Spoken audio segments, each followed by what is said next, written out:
And we are live. Welcome to the Sunday service, everyone. Thank you so much for coming in. Um, yes, my guest is here on time, even before the rest of you. We've already arrived. We are setting up. Our live streams are like running. In case you are coming here, I see 4 people in the house already. People are here to try and check whether I've kept time. I can see you. I know you. They were here already, just hiding, waiting for to say, Guga, you are late. Yeah, I am not late. I made sure I made it on time. Look at the way Reese just laughing so hard because yes, Reese started the live stream with me, so we did not have to wait for the guest to come here. So what is your excuse? I see Blessed Life Journey. Thanks so much, Blessed, and thanks so much for like giving me that heads up on Reese live stream. It is open. It is open. It is open. It is open. Yes, in case you are not connected to my Sunday service co-host, the channel is pinned on top of my chat. The screen is what you are seeing there. There's a banner going on there. She's called Rhee the Explorer, the Life and Learning Hub. That is the Sunday service co-host. I see Kendrick over at Rhee's side. Wait, let's say there are no ads there. Rhee, did you click save on your studio? Save? Yeah. Yes. After doing the ads, did you save? Yes. And okay. I can quickly check. Yes. Okay, good. Yeah, because Blessed has not seen like the commercials running there. But don't worry, it takes time. We just set it up before we started. Yeah. Kendrick is saying hi to you. Rhee, Kendrick is from your community, I think. Yes, Kendrick Ban. Yeah, Kendrick Ban is saying good afternoon. Good afternoon, Kendrick. Where are you watching us from? Welcome, welcome, welcome, welcome, welcome, welcome, welcome. Yeah, so as I wait for you guys to settle in the next 15 or so minutes, I see Senkameren. Senkameren is also from Rhee's community coming through. I like how you guys are like arriving on time, ready to support the co-host. It's such an amazing time, such an amazing. Where is Julie? Kendrick is asking. Eileen, where is Julie? You see? Where is Julie? Where is Julie? That's a big question. Where is Julie? I know Julie really worked hard in this house. I know. And of course, Rhee will talk to us about Julie. That when you see Rhee, you will see you've seen Julie. She will answer where she'll explain where Julie is. Yeah, Julie is a very popular figure in your especially your live streams. Yes. Blessings to you both from Blessed. Thank you so much, Blessed, and happy Sunday to you. Happy Sunday. Kendrick says, I want Julie. watching from Barbados. Okay. Rhee, you just have to explain to us where Julie is because me, I'm not going to start like having problems here. I mean. Yeah, Julie may have made promises here to some people. Julie may be having some debts. And then we are being asked for debts here, and we are not even aware about these debts. But thank you so much. Kendrick, don't worry, Rhee is going to like speak, and maybe Julie may make a guest appearance. You never know. Maybe Julie may surprise us. You never know. And then the World of Raga says, good evening, Mr. President, and hello to the distinguished Rhee.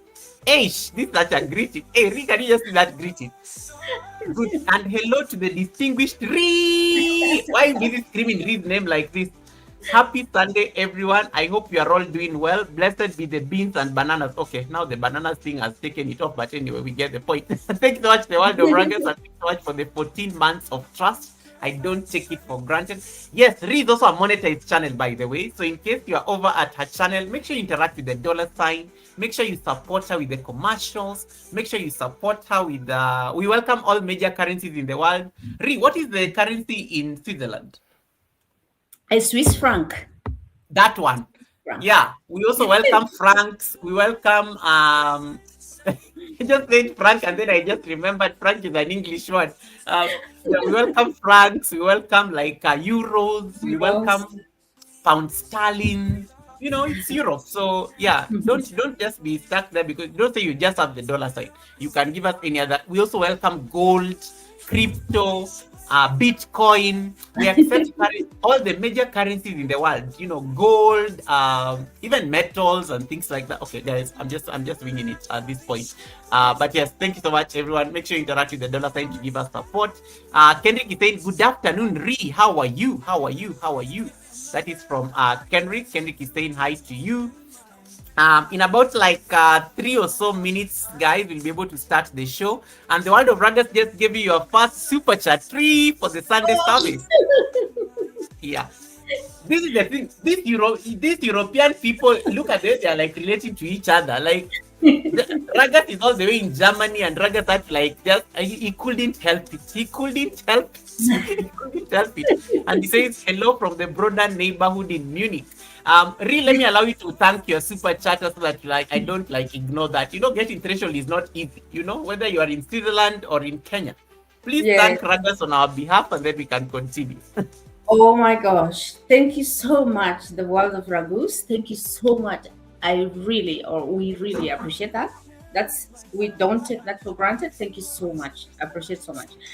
Thanks so much, guys, for showing up. Thank you. Some of I you love are, that. yes. And I'm Always. and I'm over at Rhee's channel, so I'm just like also just thanks. And if you're over at Rhee, thank you so much, guys. You guys already did what I wanted you guys to do. I wanted you guys to like that super chat by the World of Ruggers. And you guys have already done it. So you guys, you are so fast. Hey, I've not even given instructions, and you're already like, oh, let us like it, let us like it. And then Ruggers says, Swiss border is only like a little. Swiss border is only like is more than an hour away with car. Oh my God, that's like going to Naivasha, right? Yeah, yeah. From from Germany. So I'm sure Germany is like a place you just go like randomly every other time, right? You know, Germany is like the sitting room. Sorry, Switzerland is like the sitting room of Germany. It's really. I like that. I like that. I like that. Switzerland is like the sitting room of Germany. Okay, no comments, no further comments. I think she has answered it very well. That's Blessed in so. abundance, brother from Blessed. I see Helen Akoya. Helen, thanks so much for making it. Helen does life is in the building. Hey, Helen was like very invested in this interview. I was speaking to her like earlier on. He's like, Goga, I'm coming for Ree's interview.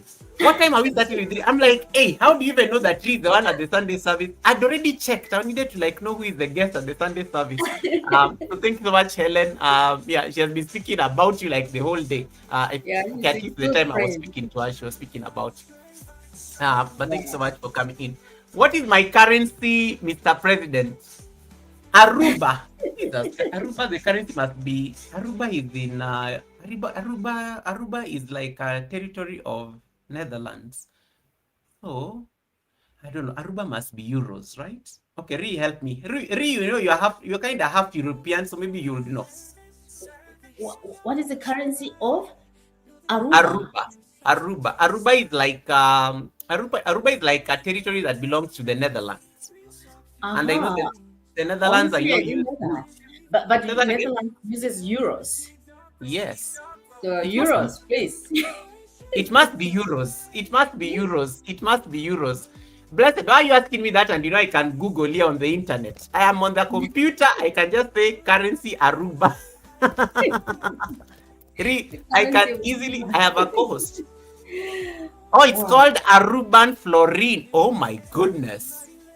It's called the Oh, Aruban Florin. Aruban Florin. Ooh, wow. I learned something I didn't know of that. Aruba. Aruban Florin. Oh my goodness. That is interesting. I've never heard of Wow. it sounds like flowers or something nice, you know.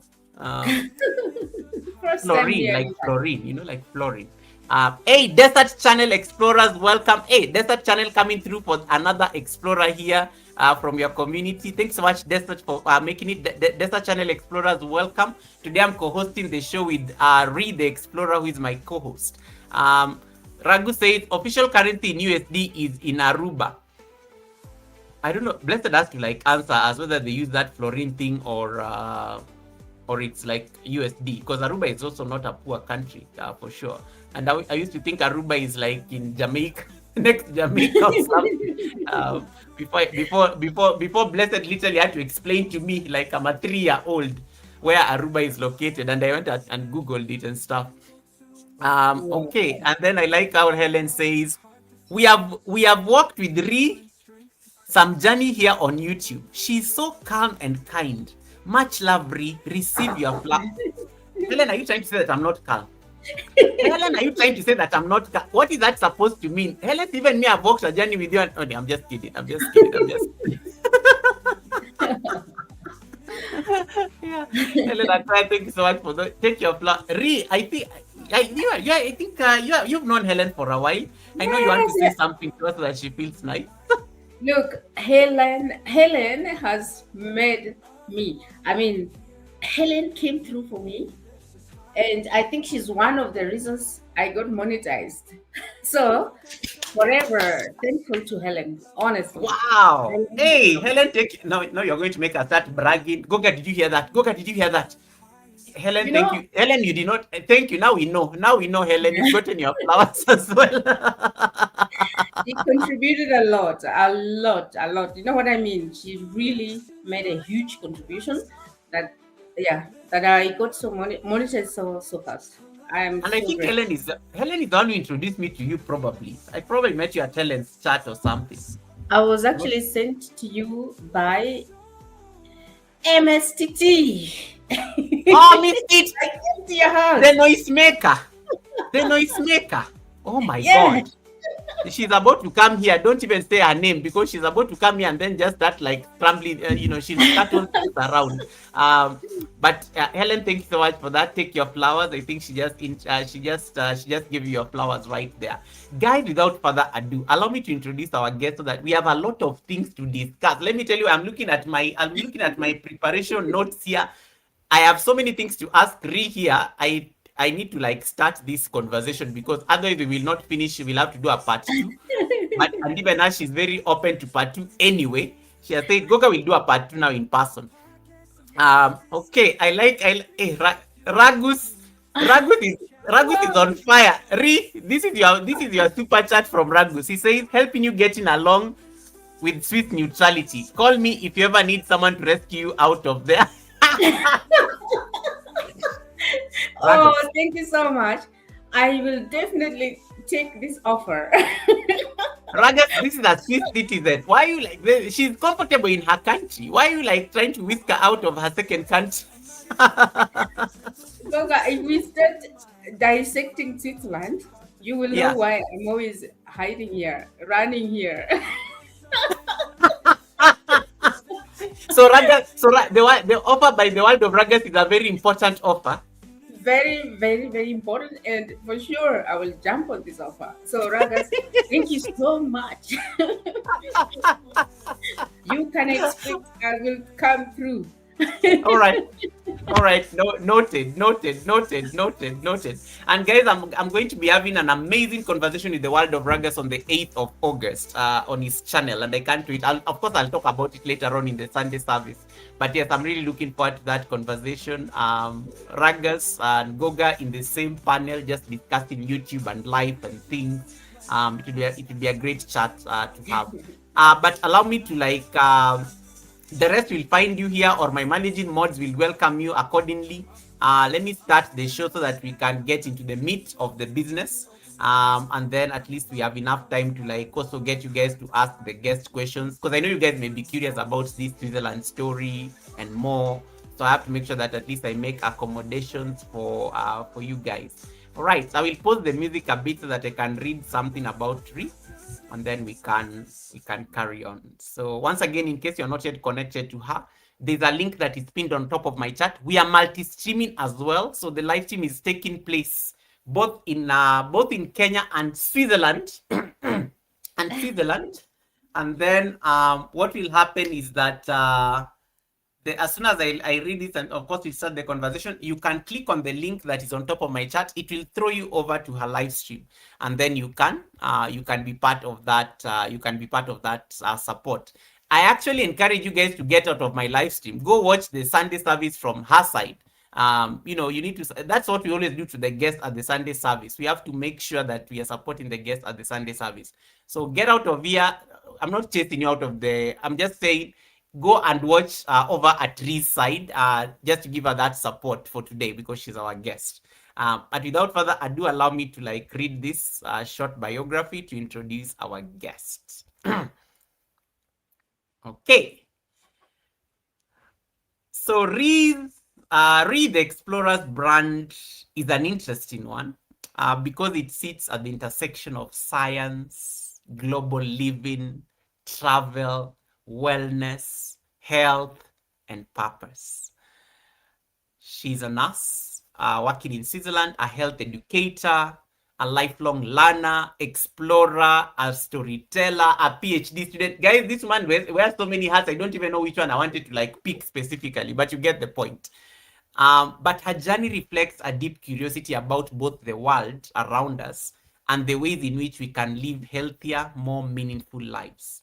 Through her channel, Read the Explorer, she creates a space where health, education meets real life, making complex health and wellness topics accessible while exploring the connections between our health, culture, food, environment, and everyday choices. Her work encourages us to ask better questions, challenge what we think we know, and become more intentional about how we live. Her own journey has taken her from Kenya to Switzerland, where where she works while also pursuing her PhD studies and gaining valuable experience in an international healthcare environment. Her journey is a powerful reminder that career can be more than just a profession. It can be a platform for learning, serving others, and discovering new possibilities. Along the way, Rhee has also discovered that education is not confined to lecture halls, labs, or textbooks. Some of the greatest lessons come from stepping outside our comfort zones, traveling to new countries, experiencing different cultures, sharing food, and seeing how people in different parts of the world understand health and well-being. But perhaps what makes Rhee's story most inspiring is that she's not simply collecting knowledge and experiences for herself. She is building toward a bigger vision, one that brings together wellness, farm to table living, fitness, culture, and storytelling through her dream of creating a wellness retreat in Kenya. Her journey is a reminder that our passions do not always have to exist in separate boxes. Science can coexist with curiosity. Healthcare can coexist with exploration. Wellness can coexist with culture. Travel can become education. And personal growth can ultimately become a way of serving and inspiring others. And today, that is the story we are going to explore with Rhee, the explorer, the lessons she has learned through her travels and living abroad, and the vision she's building for the future back at home. So give me just take a moment and drop some nice hearts over on the chat just to make sure that you're welcoming Rhee. Let her feel very welcome. And Rhee, welcome to the Sunday service. I may not have done it justice, but to the people are meeting you for the first time here at the Sunday service. Who is Rhee? What's her story? Just to unpack who Rhee the Explorer is. So, thank you so much, Goga, for that interesting intro and bio. Actually, you've spoken about my dream of a wellness resort for the first time. I have never literally spoken it to anybody. So that motivates me to go ahead with this dream. So I am Rhee, and Rhee the Explorer. I'm Kenyan, and I live in Switzerland. I'm a Swiss citizen. I have lived in Switzerland now for the last 10 years. Wow. Yes, I did my master's degree in Switzerland and I proceeded to doing a PhD over there. And I'm about to finish my PhD in January next year. So, yeah, I am Kenyan, Swiss at the moment. Of course, Kenyan, Swiss. I will never say Swiss Kenyan. And I hail from a very small, remote village of Bungoma County in Kenya, Western region. Hey, you're from Bungoma. Now I understand why people, even Yes. Helen was in Bungoma today. Hey, okay. Ingoho mundu humundu. Ingo, there's a lot of tea on your live streams. Yes, yeah. There's a bit And of interference. I don't know that. excuse me, there's someone has volume on. Are you in the channel?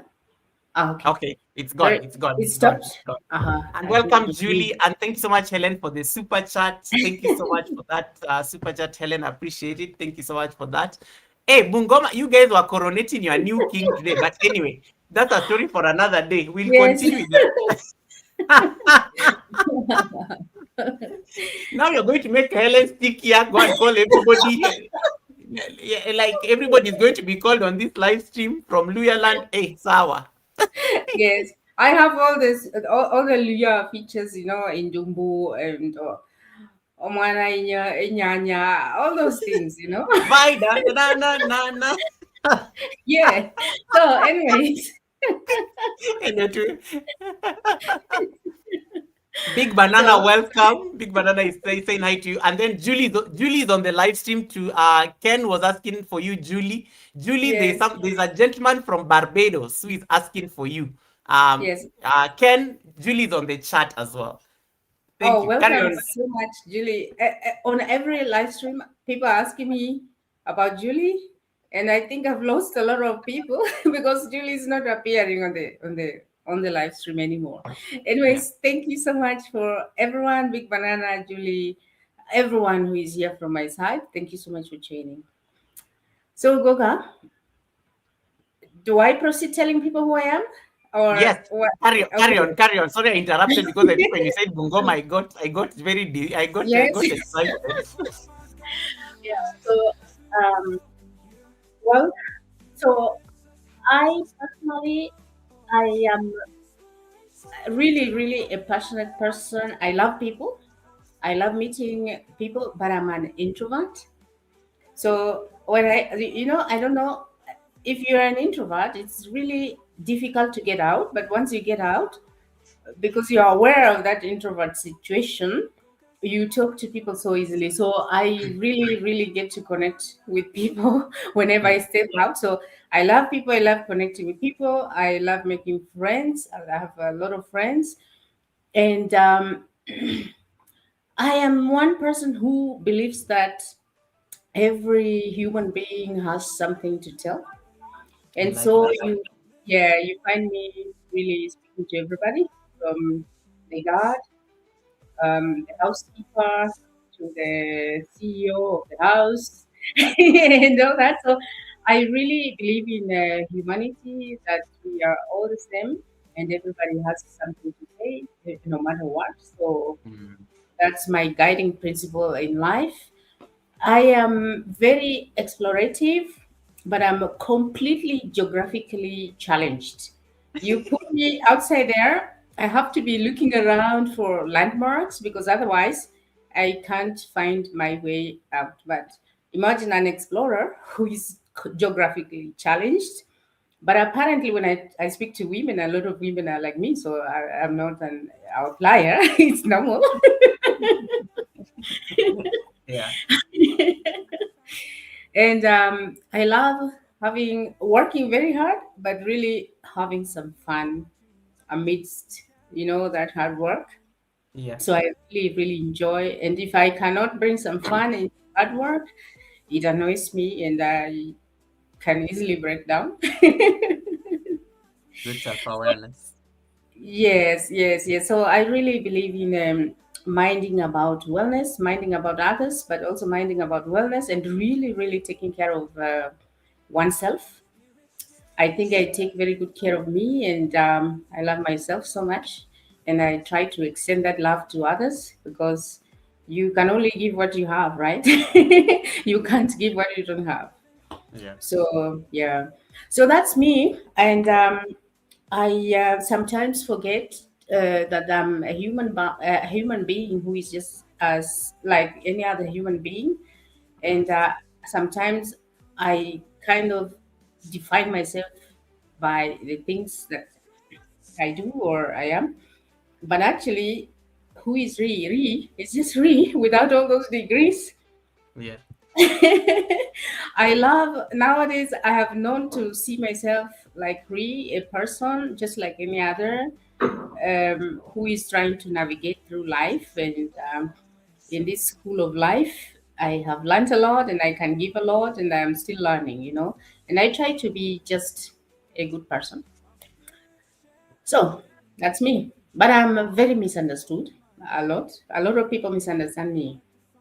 I am sure in this chat there are a few people who have misunderstood me in one way or another. Yeah. I'm here to clear all that. But definitely not Helen Akoya who says that, oh my God, I never knew she's from Western. No wonder I connect to her on a very deeper level.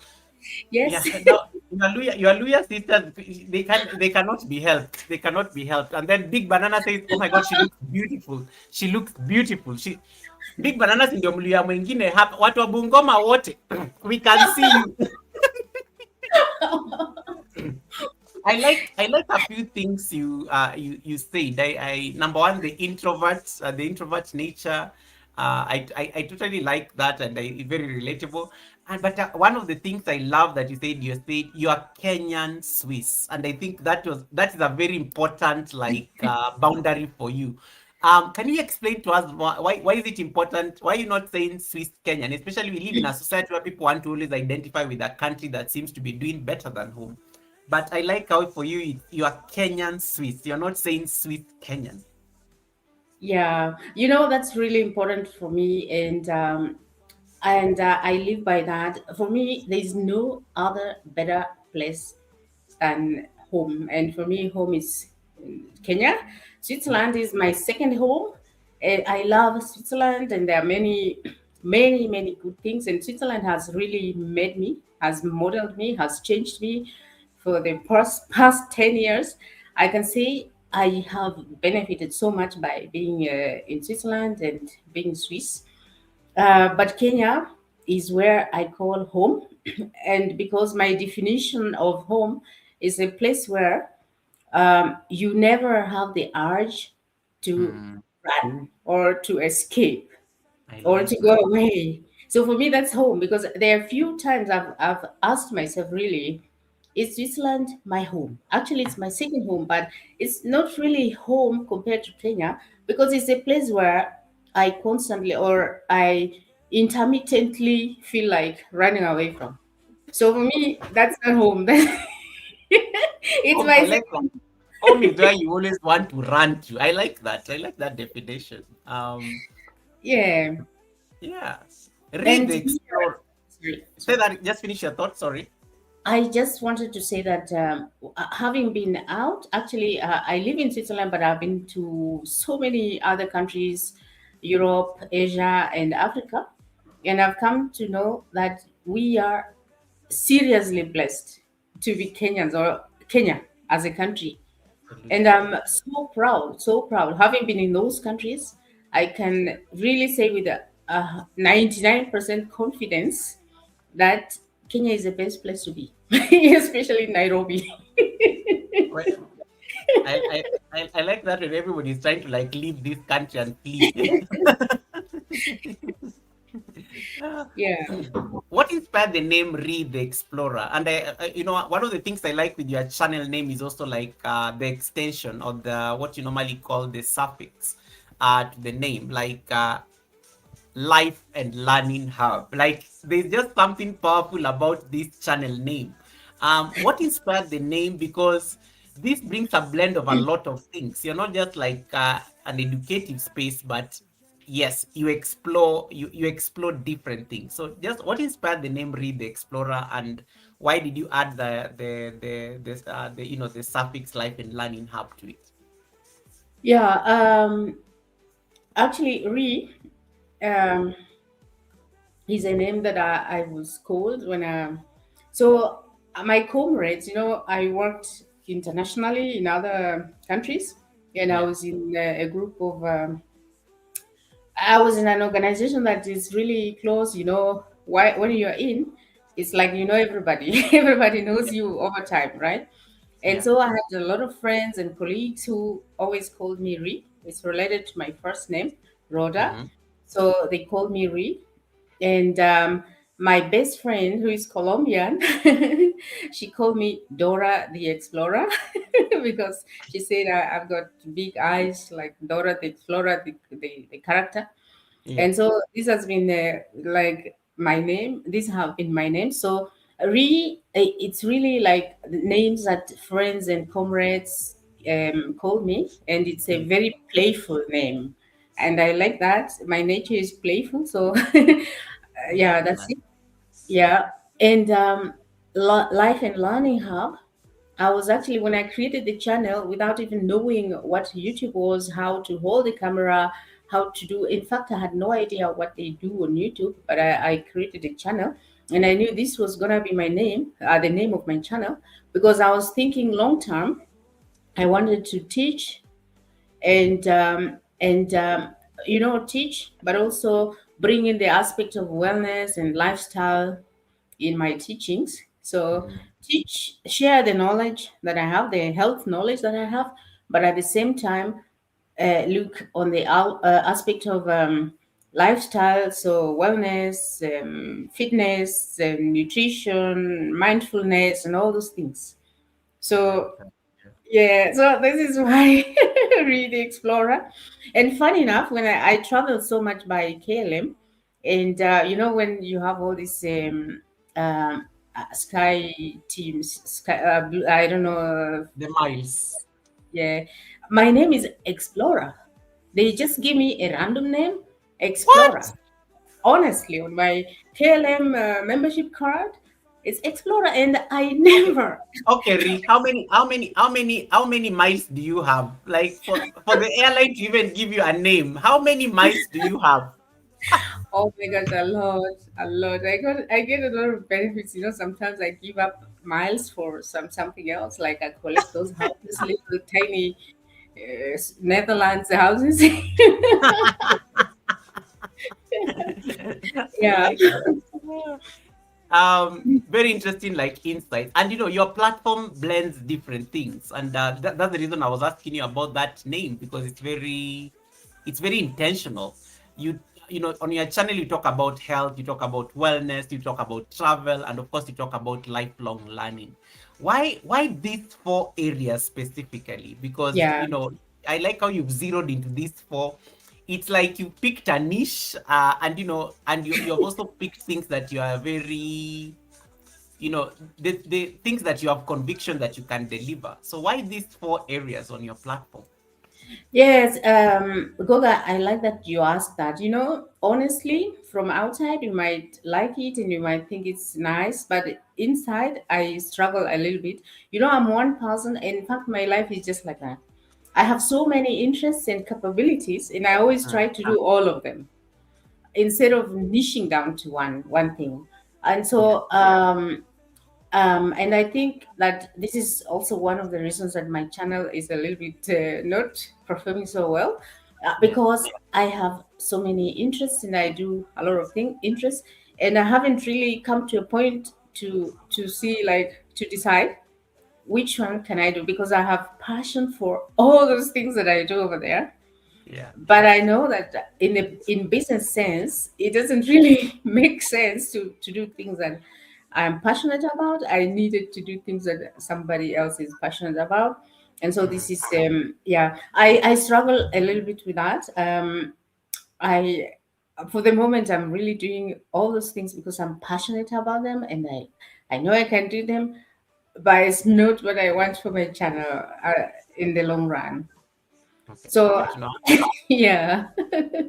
And I like the honesty, because for me, I always say it's not necessarily a bad thing, because it gives you the option to like explore different things, and then eventually, you'll have picked like something that works for you. Yeah. So it's Hmm. perfectly. I always call it it's discovery. The channel is still growing. You never know. Maybe 1 million subscribers from today, you'll be on a different level, thinking about different things.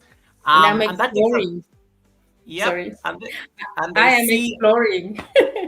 And you're the explorer. I love it. You're the explorer. Anyway, the possibilities are endless. SMS, thank you so much for coming in, and thanks so much for supporting Rhee.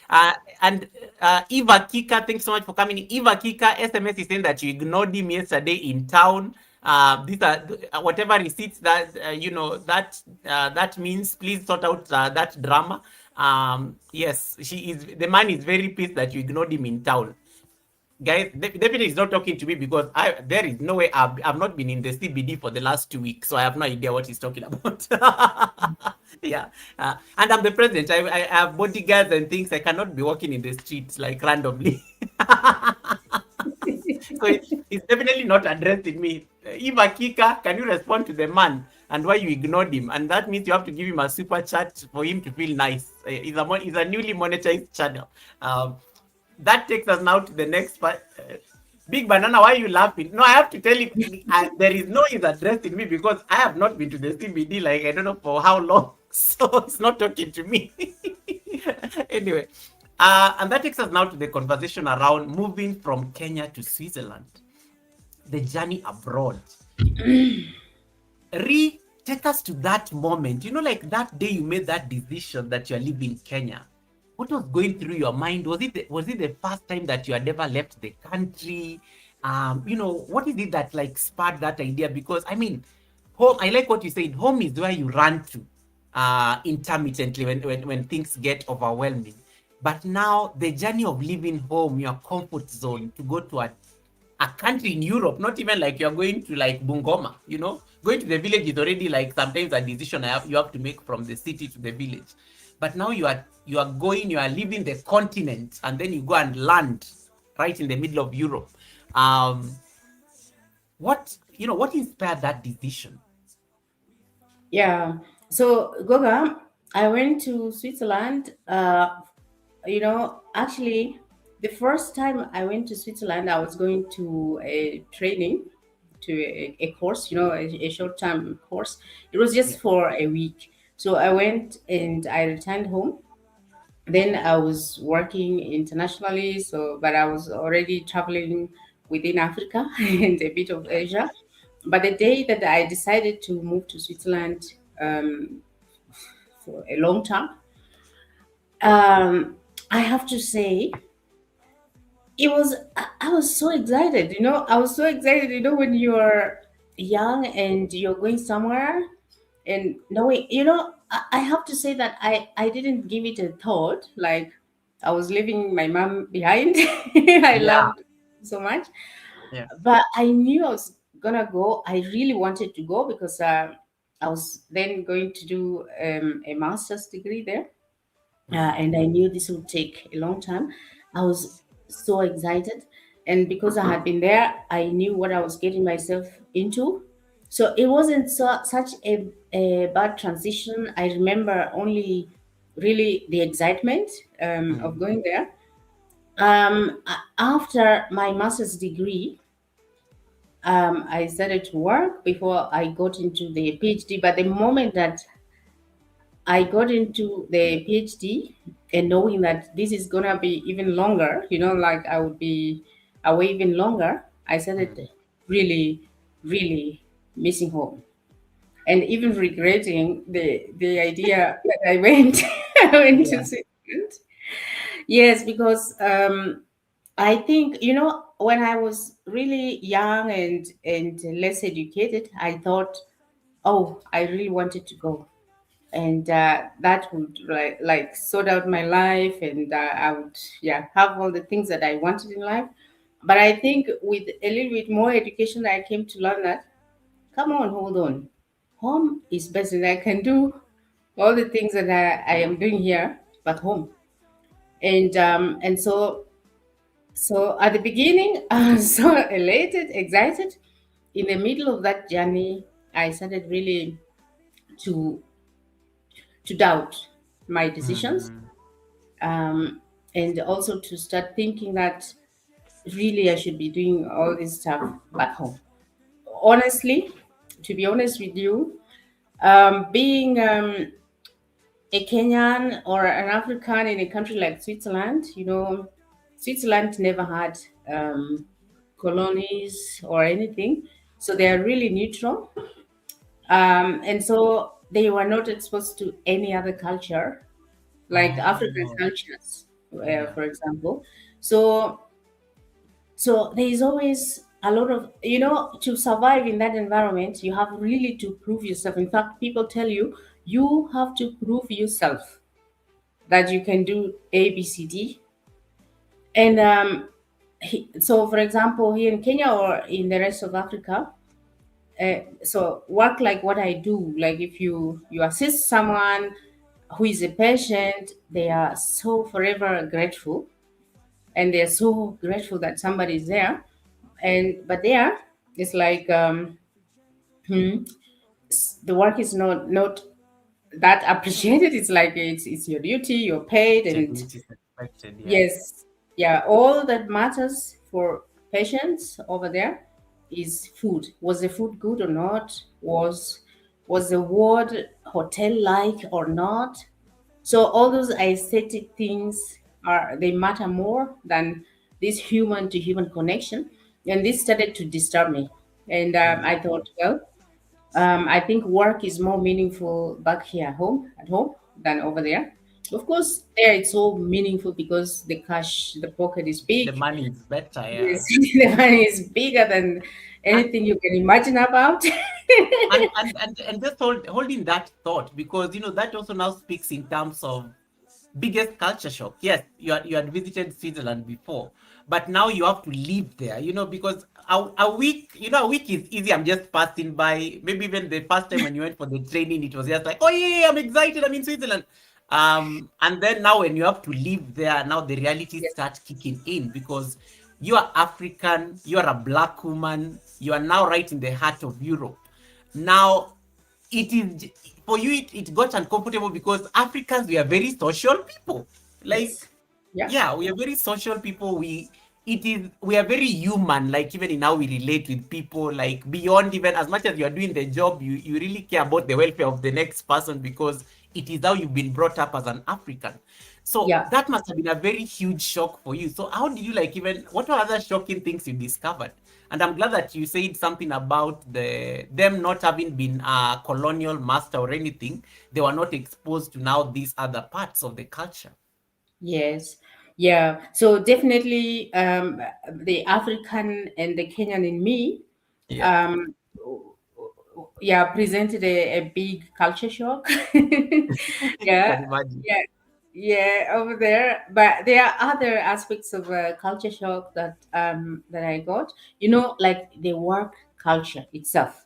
Yeah. It's like in Switzerland, really, I'm not ashamed to say, people work so hard, extremely hard. Like you get appointments at 7 a.m. Appointments start at 7. And Wait, in Kenya, seven, for seven, example, like people start working at 7. even before, let's say doctors, nurses, they are starting work at 6:30, something like that. So you get appointment, like you have a doctor's appointment at 7, or you have an appointment, I don't know in which office at 7. And I'm used to like, but countries like Spain and others, uh, maybe at 9, but in Switzerland at 7. So Swiss Wow. people, they work so hard, and the work culture and the discipline is so hard. And like their education system makes them do everything according to the book, and nothing, not even a dot outside of the book. Imagine, really like that. And and imagine me, a Kenyan who has been socialized through this Kenyan school system, and I'm Yep. only going to Switzerland at the master's level. I got the biggest culture shock of my life. And even working, so studying is different, it's easier. But work, when you have to, if here there has to be a dot here, and you put it a few millimeters away from where it's supposed to be, no, no, no, it's not My allowed. God. You're Yeah. not capable. So that's Switzerland work culture. And so for me, this work culture gave me a big culture shock. But people work so hard, they are so exact, but they are so stressed, extremely Wow. stressed. And if they see you happy and having fun, they are jealous of you having fun. They get annoyed that somebody's having fun, or Why you somebody. having fun and we are supposed to be suffering? Yes. So suffering is like inscribed in their minds. Wow. So for me, that was and I have said that I am playful. I like people. I am social. And so I got a big culture shock. But if you really want to work, you have to learn that. So I learned that the hard way, but it's very uncomfortable learning something like that. If I were going there in class six, I would learn without pain. But Yes. I'm doing a master's degree there and I'm working there in my advanced age like that. I'm not 8 year old. I got so much pain, to adapt to that system, to that kind of working, that discipline. I'm still striving to keep up to their standards, but I'm not there yet. But I try my best, and that's why I am still there. So for me, work culture is really, it can present a very huge culture shock and Mm, stress. But learning, I picked out something really important that is helping me, that has helped me, and I think that this is very important to pass on to anybody else, like here in Kenya or wherever.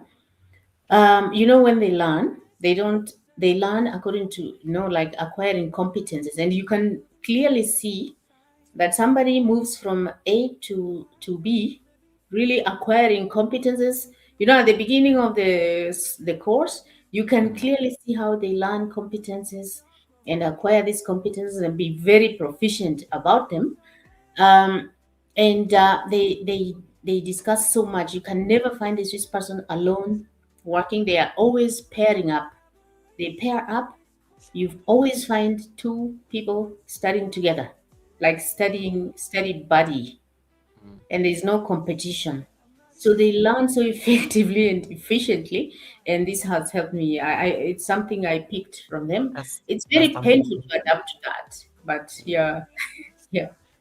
And David is asking a question here that can also talk, maybe make us talk about the food. So David is asking, Rhee, co-host, talking about hard work. How hard is it to get okra and cook it there in David? I will kick you out of the live stream. David, what is wrong with you? Like you could have just asked me whether there is. You could have just asked about the food culture shock there. This is a Luya woman number one, and when you ask about okra, okra is at the heart of this community. Um, David. But anyway, Rhee, because I can't discriminate, anything goes at the Sunday service. Please answer the question. Hey guys, it's so easy to find okra thanks to our Indian colleagues. There are Yeah. Indian shops where I buy okra, and actually on my channel there is a video where I have bought okra. But okra is so expensive. It's so expensive. But trust me, I always buy okra, and I cook okra wherever I go. In Switzerland, in Kenya, even now I have okra in the plate, I have cooked okra. David, please connect to the course. David, just go and make sure you subscribe to Rhee. The link is pinned on top of the chat. Make sure you're part of Rhee's community, whether you don't like okra or not. Make sure you're connected to that. And that's a great question to discuss because food that we take for granted here back at home, it may be it's it's generally very expensive, especially abroad. Yes. What in terms of the food culture, was that like a shock for you? How did you adjust to the food? Because you are used to ugali here, you go there, ugali is like a myth.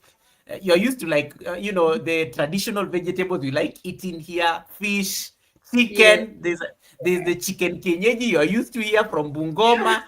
Then you go there, you're finding broilers. How did you adjust to the food and stuff? Yeah.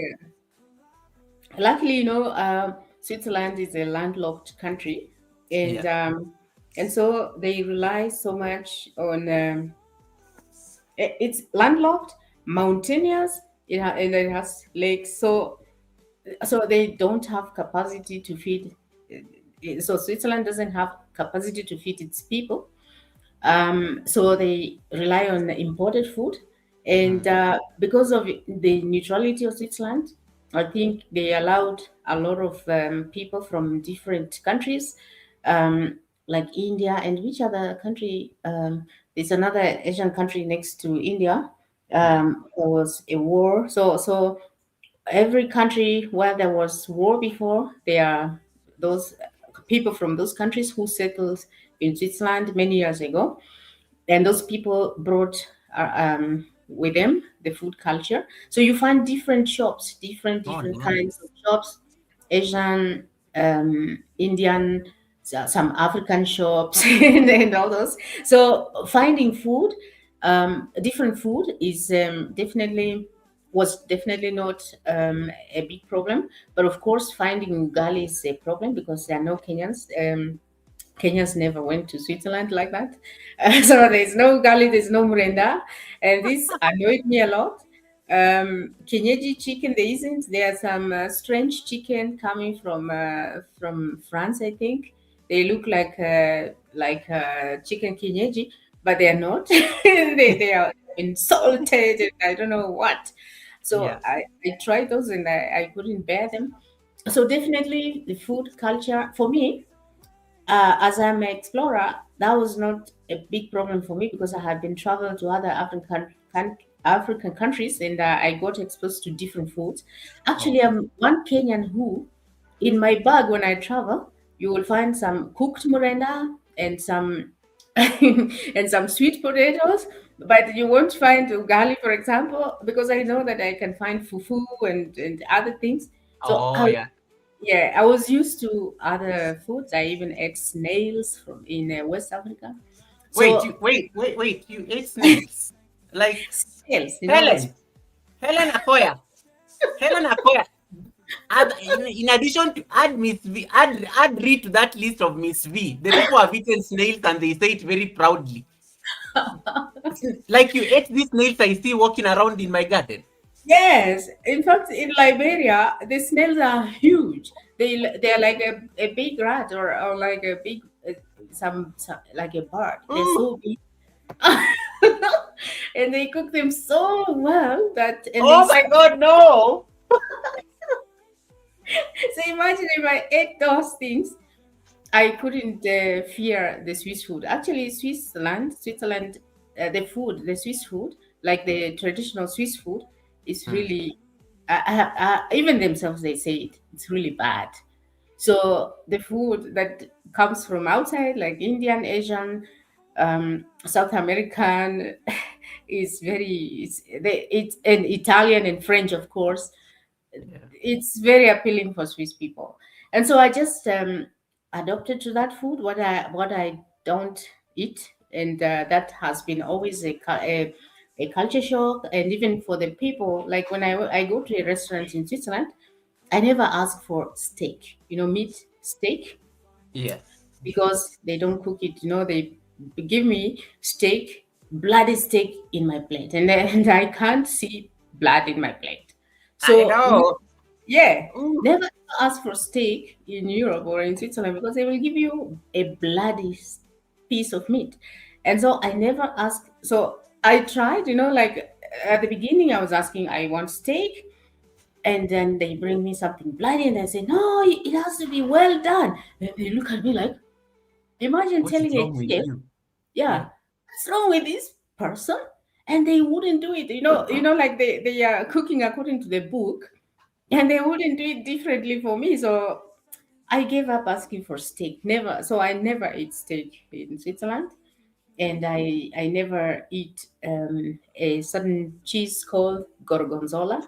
It's like moldy, smelly kind of. Yes, like the aged one, the aged stuff. Yeah. Yeah.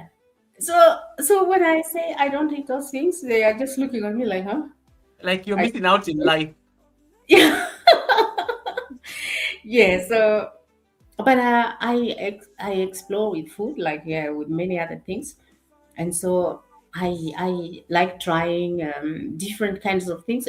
I love Swiss food that is really not so much loved, like fondue. It's like melted cheese. You just melt cheese in a pot and you keep Yes. stirring it and you add some white wine and then you eat it with bread. That is not, what is that? That's fondue. That's really like a national dish. And And you're roast. like, Rosti is another type of food. It's just you grate potatoes, like Irish potatoes. You grate Yeah, them and then fry them in a pan. They look a little bit like chapati, and then you fry them in butter so they get brown on both sides, and then yeah. you add an egg on top, and that's rosti. That's Swiss food. Wow. Yeah. No, People on it's the chat, people on the chat are laughing at me because of the faces I'm making here. So I need to like. The problem with my face is that my face never, my face always betrays me even in meetings because of the very glaring subtitles that you can read on it.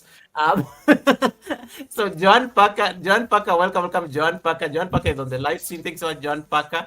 Joan Parker is also like, oh my God, the snails. Did she say snails? Yeah, I know, Joan. I know, Joan. And then David Ant is even asking me, Goga, you eat okra, but on the snails, you draw a line. So, David, how do you start even comparing these two things? Because David is like asking me now, because I think this is the same way David looks at okra, the way I'm looking at snakes. Helen is saying, Rhee, please don't explain the cooking procedure for snails. I don't want to know. Then Joy is like, thank God I don't eat meat. Like, Joe, is snail even meat at this point? The way you saw the way Rhee was like saying how it's so delicious and okay. I and the don't know. snake. I Have you Oh ever my seen goodness. the snake and the Yeah. crocodile? Crocodile I've eaten, very rubbery. At least that one I've eaten at carnival. So once in my life I ticked the box and I've never done it again. But I like the conversation, especially around food, because it always helps you understand how somebody is going to survive. Because Switzerland became your second country eventually. 10 years Yes. later, somehow you found a way to like navigate life around it, and that's going to take me to the next thing I wanted to just find out. Because, in terms of something about, I like what you said about the work culture is like, you have to like really find adjustments to it. They follow the straight and narrow. You can't navigate things. And, coming from Kenya, and the way sometimes we love shortcuts, I can imagine how that must have been difficult. Yeah. But in terms of like life in Switzerland that surprised you in a good way, like what are some of those things that even you are just like, oh my God, where have I been? Like you just looked at them and you're like, this is it. Like they surprise in a very nice way, and even you just love the fact that you made a decision to come to this country. Yes. First of all, I have to say, really, the money. You want to go there. Hey Nelly, the money. Because my explorer life without money, it wouldn't be possible. So Yeah. I thank that country because the money is good. Okay. Well, another really important thing, and I'm serious. Me as an introvert, it's the best country for me. Oh. Because in Switzerland, you speak to people if you want, and if you don't want, nobody bothers you. Do you know? It's not like this country. Let me tell you, this country, you don't greet somebody, they are just like, what is wrong with you? What did I do to you? Yeah. Can you imagine? Really, in Switzerland, you can lead a very private life and nobody bothers you. Can you imagine? And it has happened to me as well.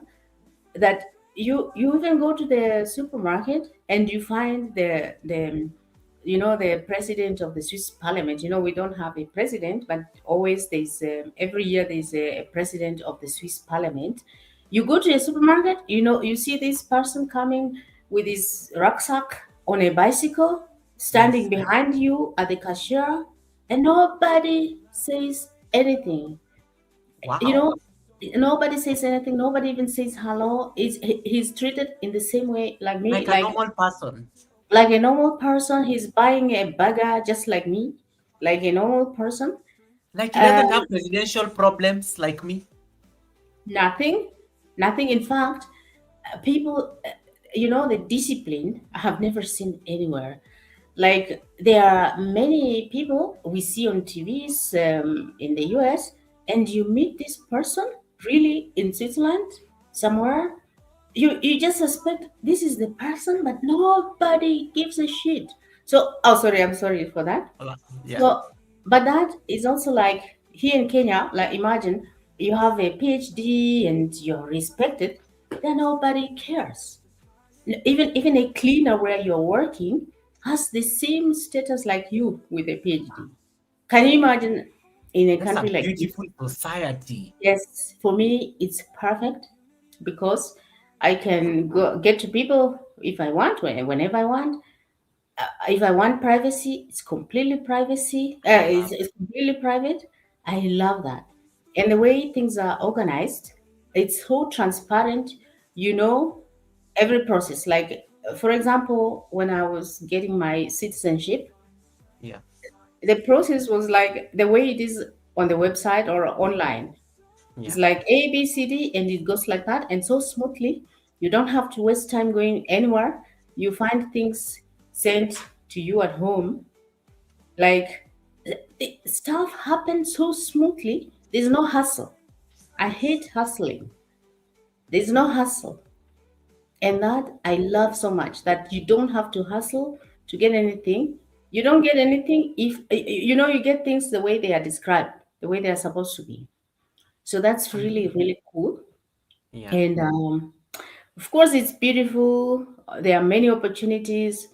If you want to work, you will always work. If you don't want to work, you will not work. And by the way, we don't work like you get a job and you work 100%. No, you can decide.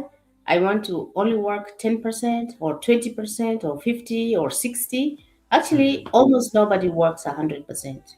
So there is a lot of flexibility in life, and so a lot of things function. And for me, if you're disciplined, you're an introvert, you're a private person, it's It's perfect. a perfect country. Yeah, Wow. yeah, And and I like that, there's something you just said there in terms of even just the social. Nobody cares about your status. You may be the president and you're standing in the supermarket queue, and nobody is like coming there to like collect autographs from you and things like that. That is like amazing. yes. It's so Wow. amazing. Oh, Oh my goodness, it's that's it's the amazing. best country for. Actually, you find a lot of people who like if like I am sorry to say this. Like I've met a lot of people in that country who in their country people were like homophobic or I don't know what.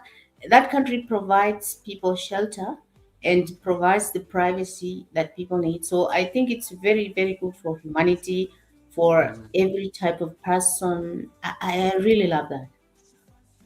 And also one of the things, Switzerland is also one of those, as you say, it's been treated as one of those neutral countries, like it stayed away from the world wars and everything. Sometimes when peace agreements are being signed, you find that these things are done in Switzerland. It's become like a hub for where most things are done. Include even one of the biggest, one of those the UN agencies that sits there, because Switzerland is always treated as like the neutral country to be in.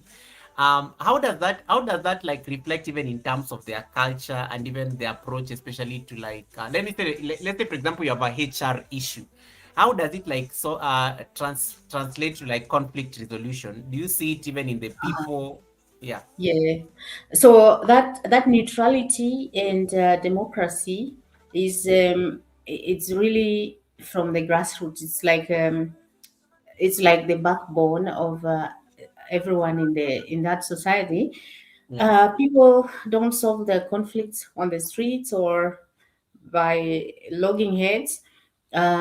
They are very neutral. Like if you are at work and you have a HR issue, Mm, it's solved so in a very neutral way. I mean, there's no like a case or I don't know. They are facts. Actually, they really based on facts.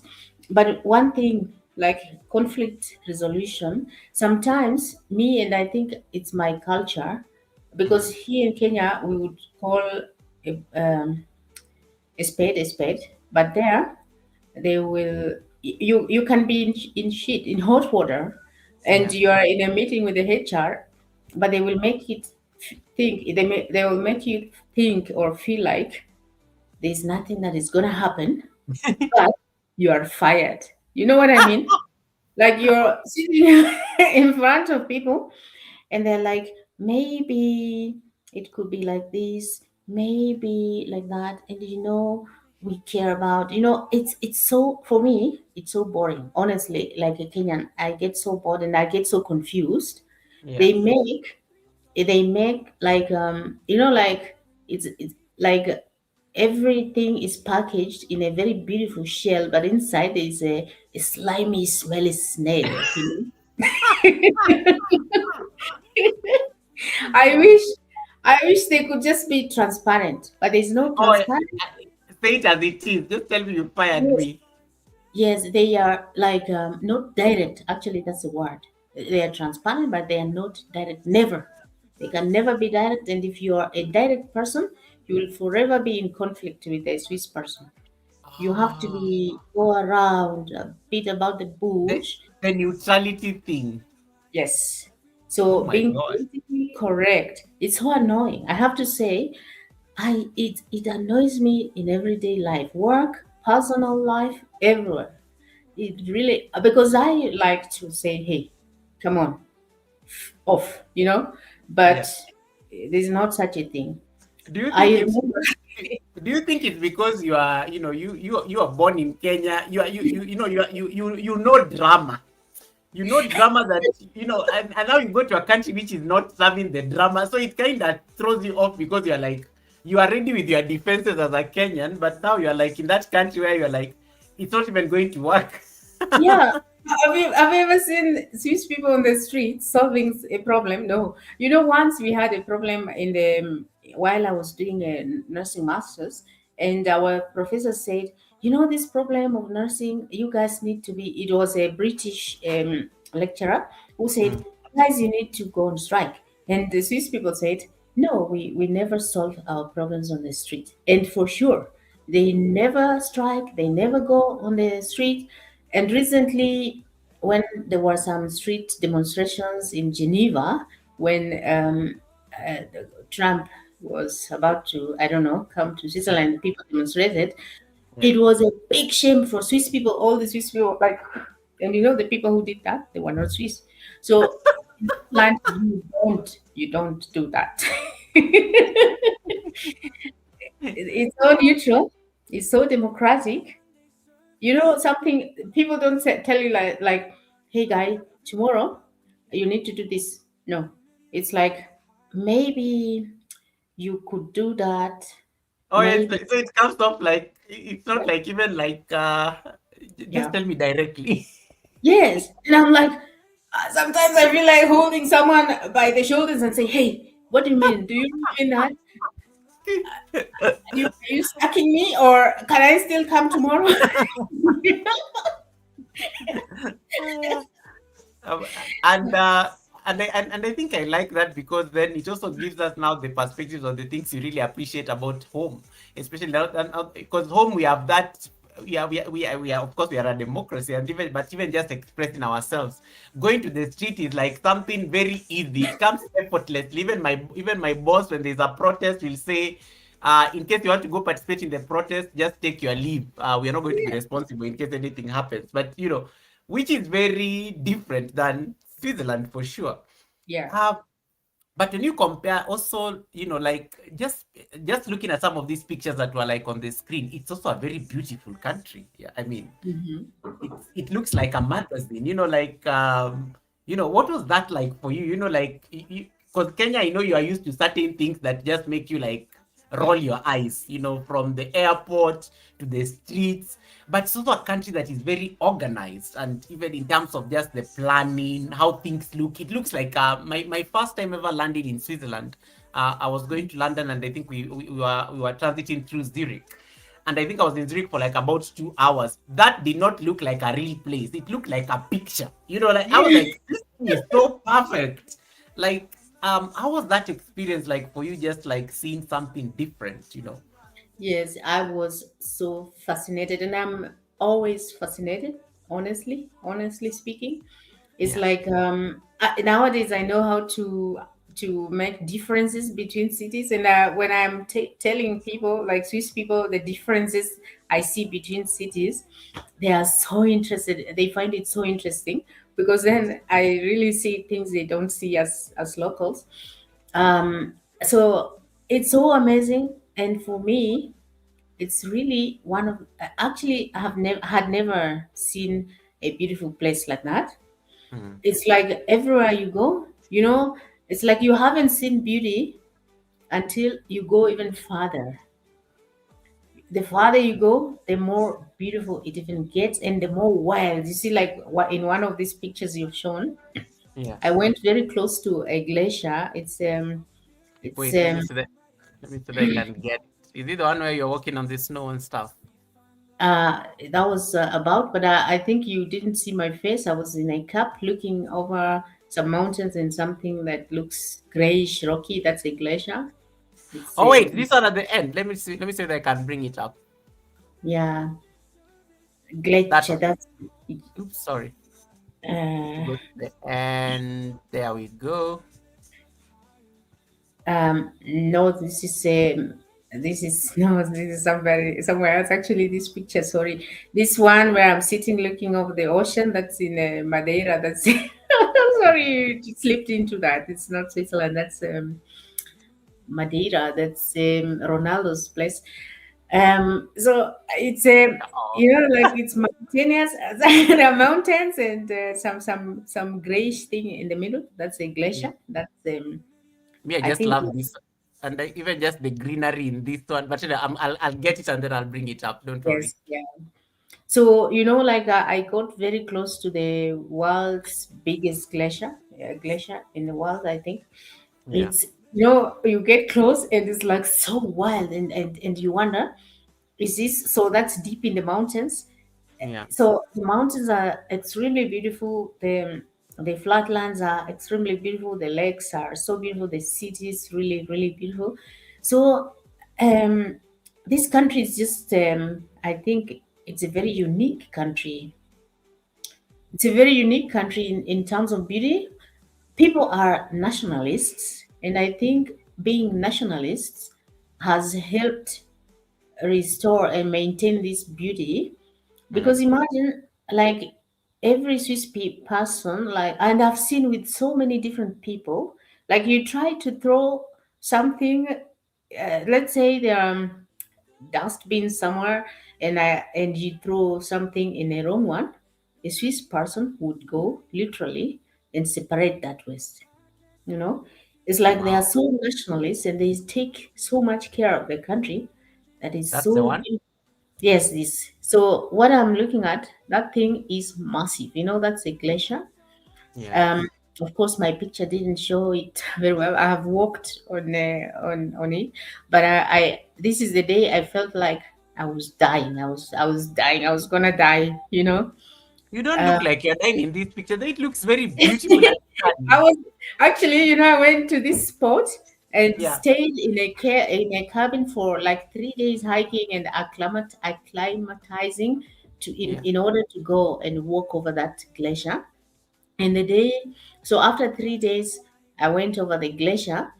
It's massive, On the other side, it's like it's so wild. You go there, and I think you're dead.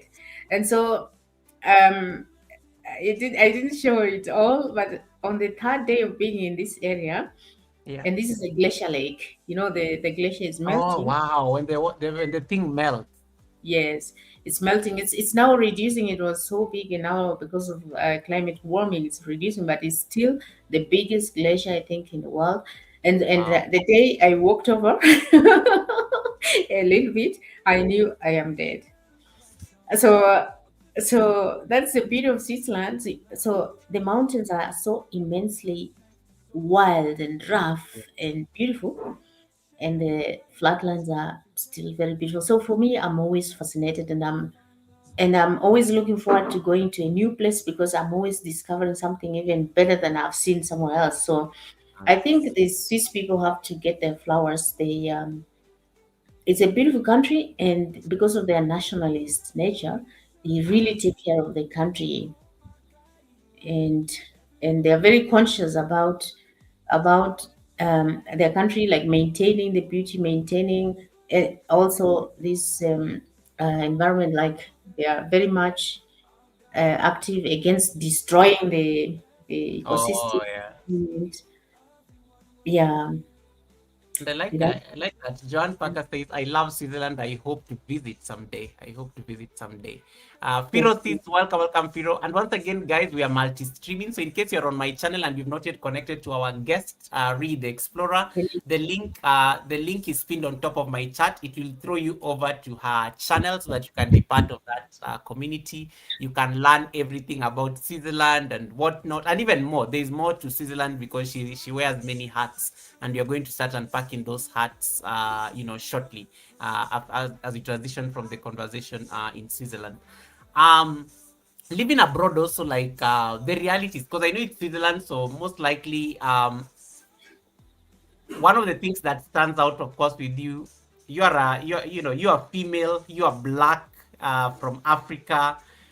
Was this ever an issue, especially because do you see, like, for lack of and I'm going to ask this as directly as I can ask, because Mhm. I know in Switzerland I will have to like go around the bush a lot, but did you meet people like you, people look like you, or were you like walking in the streets and you are like the center of attention? Look, Goga, many times whenever I enter a lecture hall or any Yeah. hall, I Yeah. always look around for somebody who looks like me, and then I come back so frustrated because there's none. Um, so Wow. yeah, yeah. So in Switzerland, we have to know some facts. So the country has four language regions. So German, like 70% of the population live in the German speaking region, and then a little bit, I think about 50 or maybe 40 in the French region, Mm. others in the Italian region, and others in Romansh region. So imagine, oh, so much noise coming. I'm sorry. So in the French region, you can imagine there are many Africans who speak French, right? Like West Yes. Africans speak French. And so in that region, you find some Africans, some people looking at like me because of the French and the West Africa. But German, no African country speaks German except Namibia, but that's something different, right? Yes. So there are no Africans who speak German. Therefore, it's very hard to find Africans in the German speaking region of Mm. Switzerland. There are a few, maybe some doctors or bankers, those highly qualified professionals, but very isolated. So it was very hard for me to meet anybody looking like me. But eventually, I met a group of people who look like me, and unfortunately, there are some like girls who came from Mombasa, or someone doing some hair salon somewhere. Yeah. But I have to be honest, I have. It's very rare to meet a black person in the German-speaking area, Mm. just for the fact that there are a few sometimes. Once in a while, I see people looking like me on the streets. In school, at the university, oh my gosh, maybe I have made two or three marks in all Mm. these years that I've been in Swiss universities. Wow. Yes, yeah. Thank you so much. So it's very hard, and as I said at the beginning, Switzerland never had colonies, and so it's really yeah. So this is a country that was never used to mixing. In fact, people tell me stories. There are just some cities where people tell me, oh, the first day they saw an African person, a black person, all the villagers came to see the person, and they gave the person the name. Yeah. So, and me personally, um, I I didn't. So before I went into class, before going to school, before I started working, I have to say, um, I was okay. I didn't experience any kind of discrimination, racism, or anything. Yeah. Because I think in school everybody wants students and they are happy to have an exotic student like me. And Yes. of course, they are always giving me, they It give ticks me, the box for their inclusion. yes, yes, it ticks those boxes, yeah. Yeah. And when I started working, I started experiencing some kind of discrimination and racism because people, in one place at one hospital, I was just told, some people, some Swiss nurses said, "Oh, so you have qualifications just like us?" And I said, "Yeah." "And so you've been allowed to work just like us?" And I said, "Yes." "Oh, you will have to prove yourself." Wow. Trust me, yes, I was told that. I worked for a little bit and I left because I don't believe that I have to prove myself. I'm just a human. And in some places, they said, "Oh, you don't need all those degrees to work here in Switzerland." And yeah, and so, and I was like, "Yeah, but you're not happy because you don't have those degrees." So I'm happy. I'm happy with them. So why not? And they were like, some people have told me that it's a trauma that I have to study because it's like a trauma. I didn't get the chance to study in my country, and that's why I study over there. But imagine those are people who, even given it for free, they wouldn't take. They will not do So it exactly. Yeah. yeah, yeah. And about color, Swiss people themselves, they very, very, very, very cautious. They would do things that suggest they don't like you, they don't like your color. And of course, somebody telling me, "Oh, I know you are qualified, but can you take a job of like, let's say, yeah, Oh, I see like that that?" that subtle. So take a lower thing. Yes, I This. have been told so many times. Oh my goodness. And somebody like a doctor or a patient comes and sees my color and says, "Oh, are you a cleaner?" Yes, so many times I've been told that. And Ouch. I am always very, very, I'm conscious that these people have never seen people like this. And I don't know what kind of mental picture they have about Black people. Yes. Yeah. And just one very nice situation was I went to a room, and in the morning, you go to a room and you greet people and you say, "I'm so and so, and I'm your responsible person today." And before I say that, I greeted the person lying in bed, and she was like, "Oh, but can you please call me a nurse?" And I said, "Oh, but I'm the nurse. unfortunately, I'm responsible for you today." And she was like, "Oh, I'm so sorry." I am so sorry. So many times I'm prepared for such kind of questions. I'm prepared that people will say, "Hey, prove yourself." And because I'm aware of that, I'm always never wanting to prove myself. And I'm always really approaching people with this Like you four. already like you already have your defenses on. So if it doesn't happen, well and good. If it happens, you're mentally ready for it. Yes, and it's a very uncomfortable approach. No, It's but really but it's part of the coping, especially you're living yes, in a foreign land, so you have yeah, to find ways of just coping around mhm, it.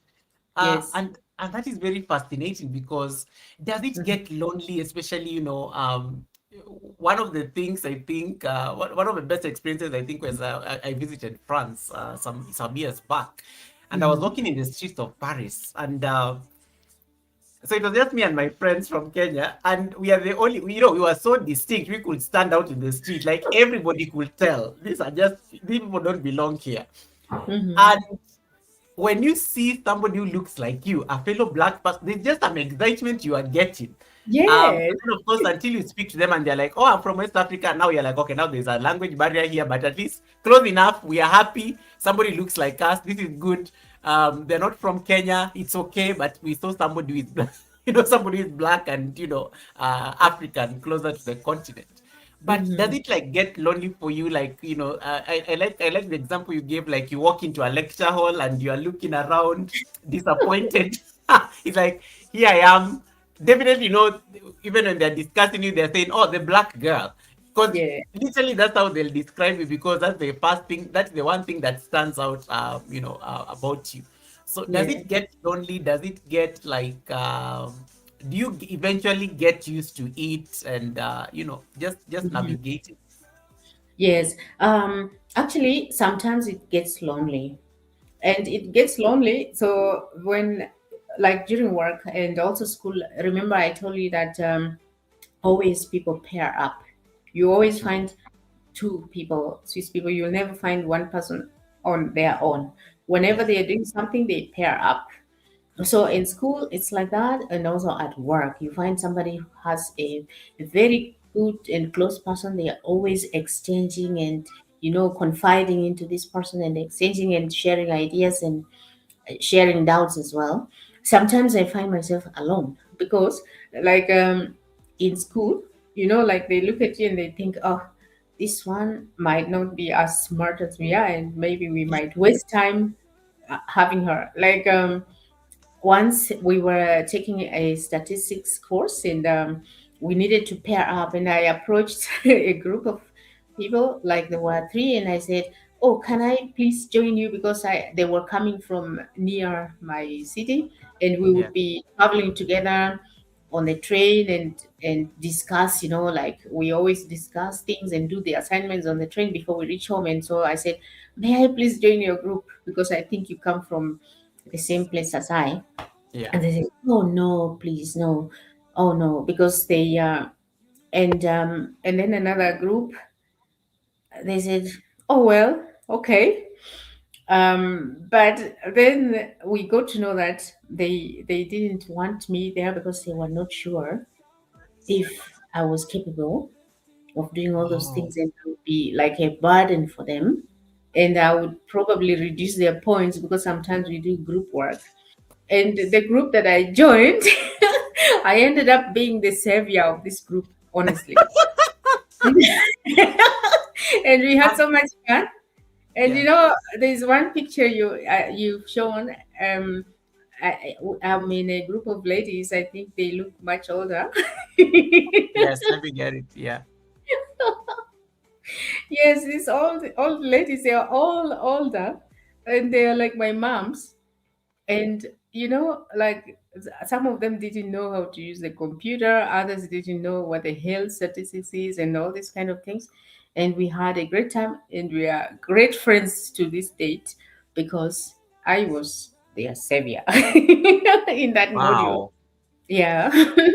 And We and are you know that and like that's a very good discussion point right there. Like, as I try to get the picture. yeah, I think I just got it here. Let me just pull it up. yeah, When you are excelling, yes, exactly when, this. Hmm. yeah, when you are excelling abroad, because that's also, that's, we don't talk about a lot about that, because people underestimate you, and then you end up becoming the most valuable player, unique as you stand.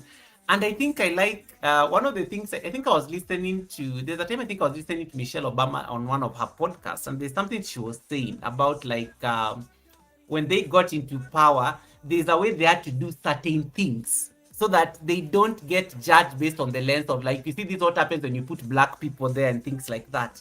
Yeah, Um, and for them it was, and I like how she said it. It did not matter that they all went to Harvard. Can you imagine? Which is much. like already a big, that's already like a big deal for, being an American. Like, you went to Harvard. It did not Yeah, matter that they went to Harvard. It did not matter that they were lawyers and things like that. They had done a lot of grassroots work. It was all going back to, like, how they look, and much. they were being judged from the lens of how they looked, and they were occupying the White House. And it Wow. was such a big deal that, when they ended up, so for them, and I like how she said that they had to do a lot of proving, even though it Yes, was not necessary. They had to do a lot of proving people, wrong from what they yeah, expected, because they expected them to fail and things like that. And which takes me to like what you just said, that you ended up being the person that this group actually needs, because number one, you are from a foreign country. Number two, you are struggling to just settle into this country as well. Hmm. But number three, nobody understands that you left Kenya already educated. You just went to Yeah. pursue your further studies. So you are there, you are doing your master. So it's not like a first degree for you.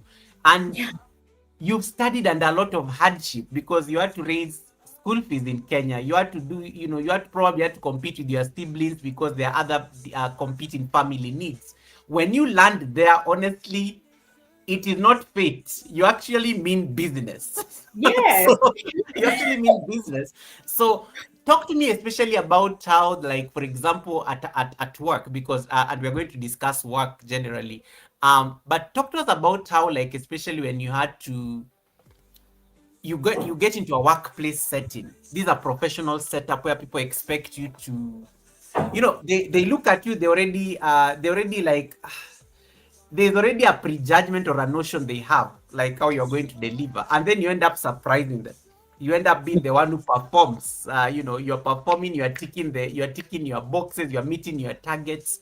How was that experience for you, especially when you think of one of the places you worked in Switzerland over the last 10 years, Yeah. and even the boss getting surprised that you're able to deliver when they did not like expect so much?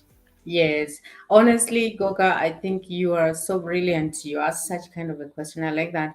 Look, I went to a new place. I remember a place where they told me that, oh, you are just like us. You mean you have been allowed to work like us? You will have to Yeah, prove to us. I left. I left because I thought I didn't have to prove them. And I went to another hostel. I'm very proud to mention this hostel because it's really great. It's Hirslanden. Hirslanden, I think in South Africa, they call themselves Mediclinic International.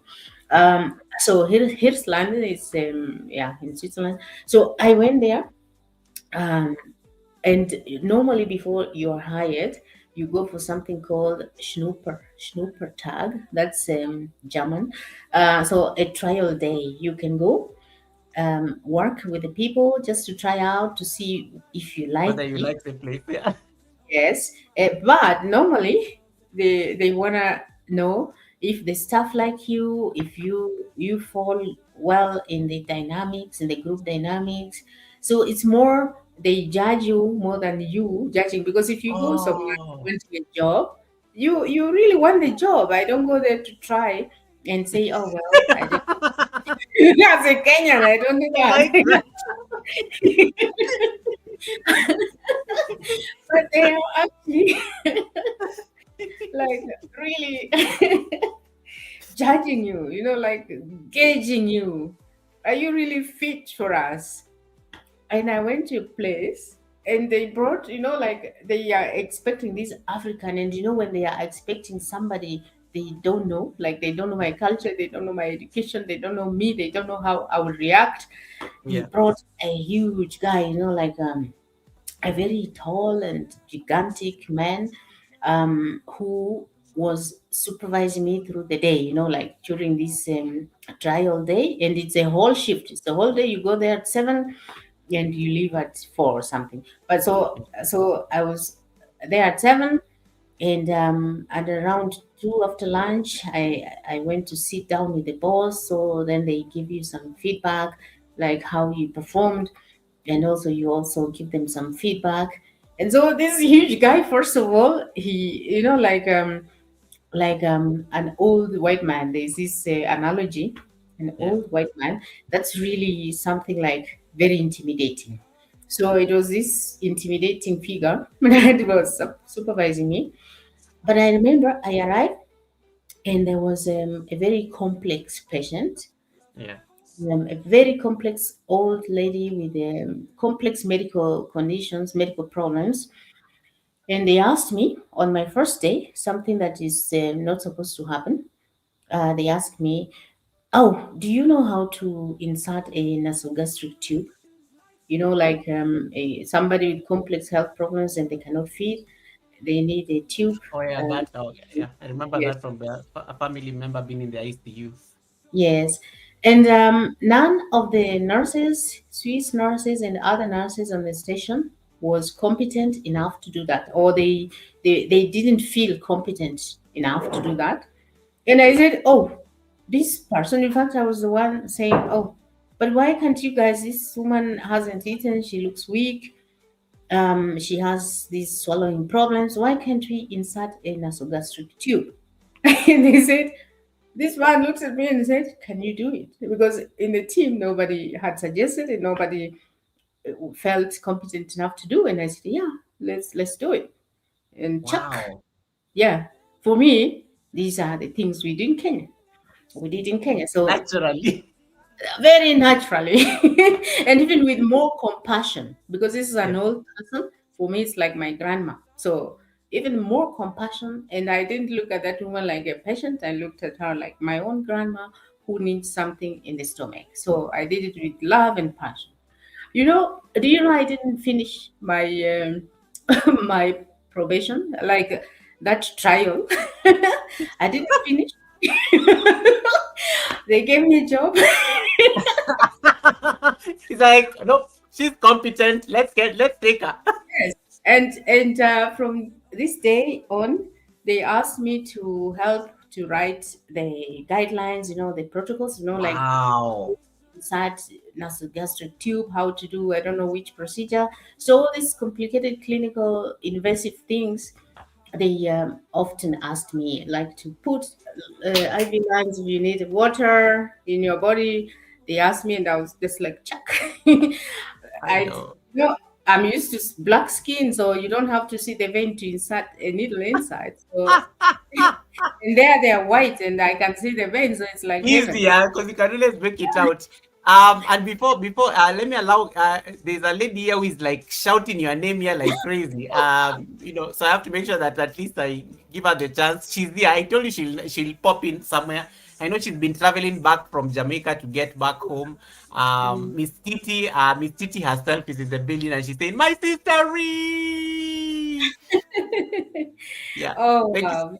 You Thank you see, so much, Miss Titi. Yeah, we were just talking about you at the beginning because you're the one who made the connect. I was thinking it's Helen who introduced, and then he's like, no, no, no, Miss Titi is the one who sent me to you, and that's how I got to know you. So thank you so much, Miss Titi. Please get. I know you are just coming from a very long flight. Please take your time. You can always catch the replay, and you can always just lie down in your bed as you like. Listen to Rhee. It's perfectly fine. And I like what Miss Bailey says. Miss Bailey says, because you stepped up, so many doors open. I like that analogy. I like that analogy. Mhm. And it's such a beautiful thing. Like you end up excelling, and then now people start seeing how significant you are. Yeah, Um, and let us discuss, because this is now your primary training. Like health. You have a nursing career. hmm, And this takes us to the conversation around healthcare itself. And one of the stark differences I'm sure you picked up when you landed in Switzerland and started working was the stark differences between how healthcare is treated back at home and in Switzerland. What are some of the things you notice? Because I'm sure you've been in the space long enough, you've gotten the training, you've worked in different countries, especially within the continent. Africa compared to Europe when it comes to healthcare. What are some of the observations you made, especially as a nurse, considering you have to work with patients daily? yeah.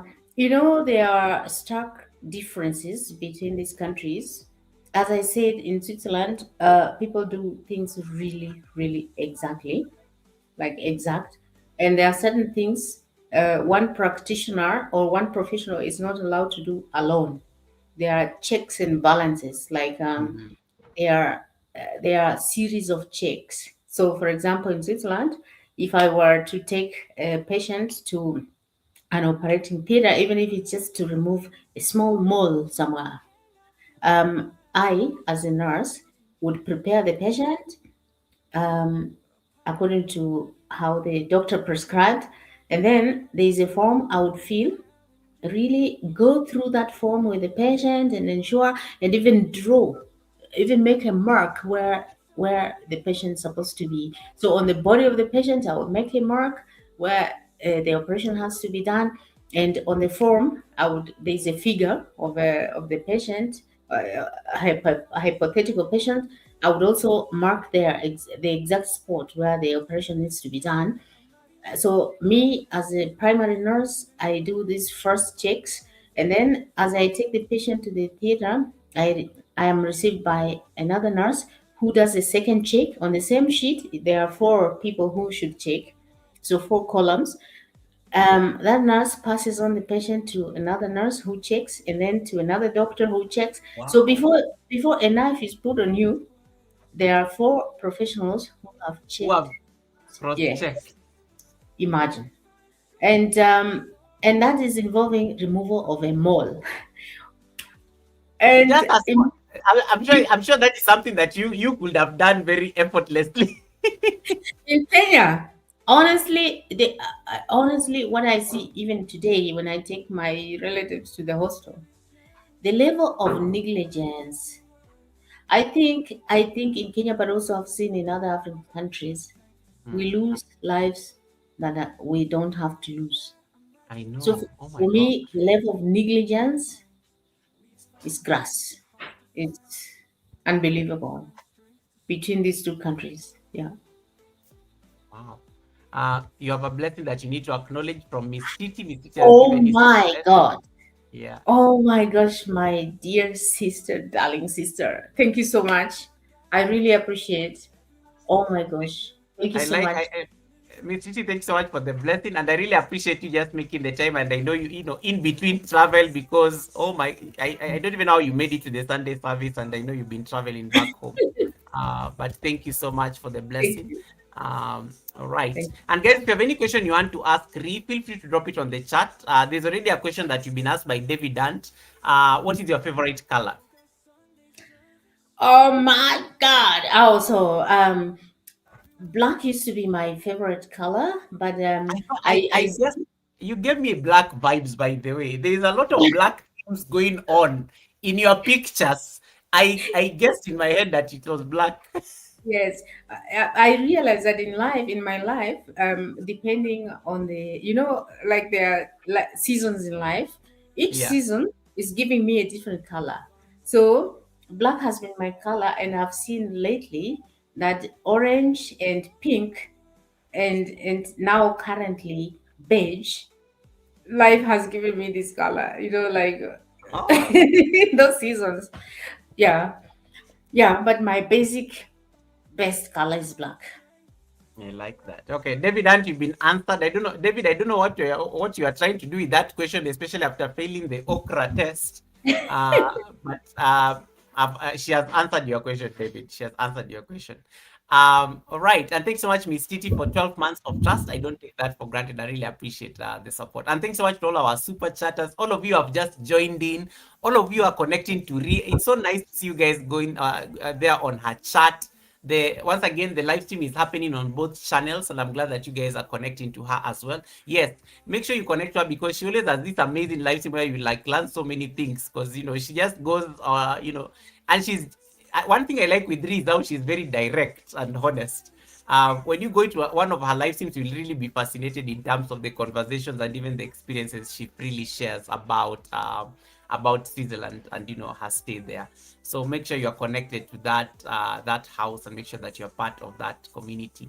I've just put it on the screen. Hey, Boom family, welcome, welcome, Boom family, welcome, welcome. Boom is in the building. I almost said something and then I remember that Rhee is here and there are so many witnesses on the live stream. So boom, I will keep my receipts to myself. But please say hi to your beautiful daughter for me because that is the only person I like in that house. Boom, boom. Of course, I like you, but of course, I like your daughter more because of how that is the one person who humbles you like seriously in that house. But thanks so much, Boom family, for making it. Today, guys, we are discussing, we are having a conversation with Rhee the explorer, all the way from Switzerland. But she's I have to remember this. She's a Kenyan Swiss. She's a Kenyan Swiss. So she has two homes. Kenya is, of course, where she was born. Switzerland became her second home by choice. And we are just unpacking life in Switzerland and what it is like, what it feels like. And see, David Ant has given you a super chat. Let me tell you, David is just David is just so David cannot be helped. Do you know? Let me give you some receipts. So yesterday evening, David is one of the few people who has like a direct access to me. So David sends me a message. It is Saturday. It's a very quiet evening. Like nothing much is happening. I think I just come from yoga and things. So I see a text from David. David rarely sends a message unless there is something he wants to ask you. You wouldn't Yeah. believe what was the content of the message. And David's like, hey, Goga, I hope you're having an amazing weekend. I hope God gives you the grace to ask the correct questions to the host. Yes, this is a Saturday. Like the man has other things he needs to be worrying about, and he's worried about whether the host tomorrow will answer about okra. Honestly, I have okra. You know, the last 3 days I've been eating okra, even for Yeah. breakfast and also for dinner, and I still have some okra left in my plate. Yeah, so David, we love you. Kevin Worldwide TV, welcome, Kevin Worldwide TV. Nice to see you. Blessings right back to you, Kevin. Thanks so much for coming in, Kevin. I needed to make sure that I recognize that. Welcome, Kevin. And Kevin is saying hi to Boom. Let me see that I missed anything on the chat. Uh, yeah, thank you so much, guys, for that, and I appreciate. Blessings Titi from Joanne as well. I think that's everyone. If I missed anybody, don't worry. I will make sure that at least I pick it up. But thanks so much for the blessing. That was a great commercial break. Thanks so much, guys. Once again, it's a monetized channel, so we do appreciate the blessing. Hey, Cloud Diesel, my brother, all the way from the UK. Welcome, Cloud Diesel. Nelly, so nice to see you, Nelly. Nelly, you still owe me coffee. Thanks so much, Nelly, for popping in. And Diesel, my brother, is in the house. I hope the weather has become better. I saw Fluffy Diva on Friday, and she's no longer sweating. So I'm assuming the heat in the UK has gone down. She's no longer sweating. In fact, I think she looked like she was wearing something warm.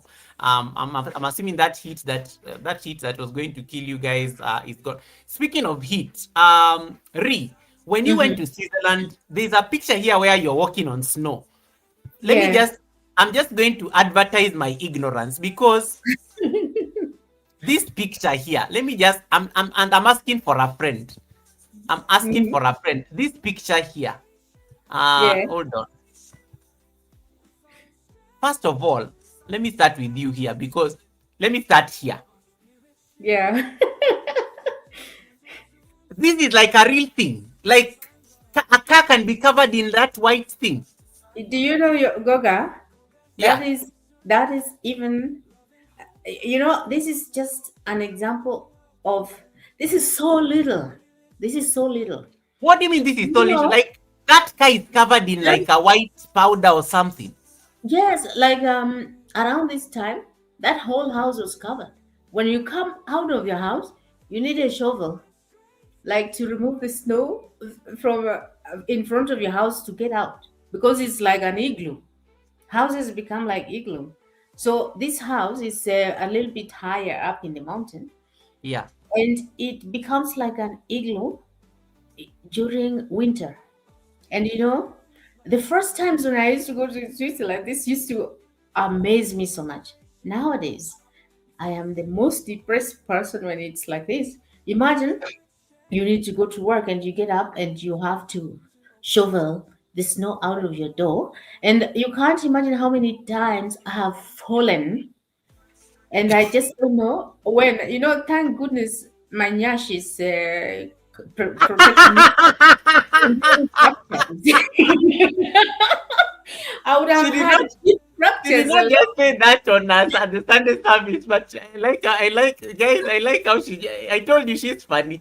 The Nyash cushions you between the fall and the Yes, because I would have had fractures, really hip fractures so many times, because you're sliding, you're falling, you're struggling with snow. But Oh my, let me ask you, you know, like I look at these pictures and I'm just like, you and I, you know, you growing up in Kenya, knowing the heat here and the sea, you know, we don't have these kind of crazy things going on in our yeah, country. How did yeah, you adjust to this weather? You know, like the weather in Europe, how did you like adjust to it?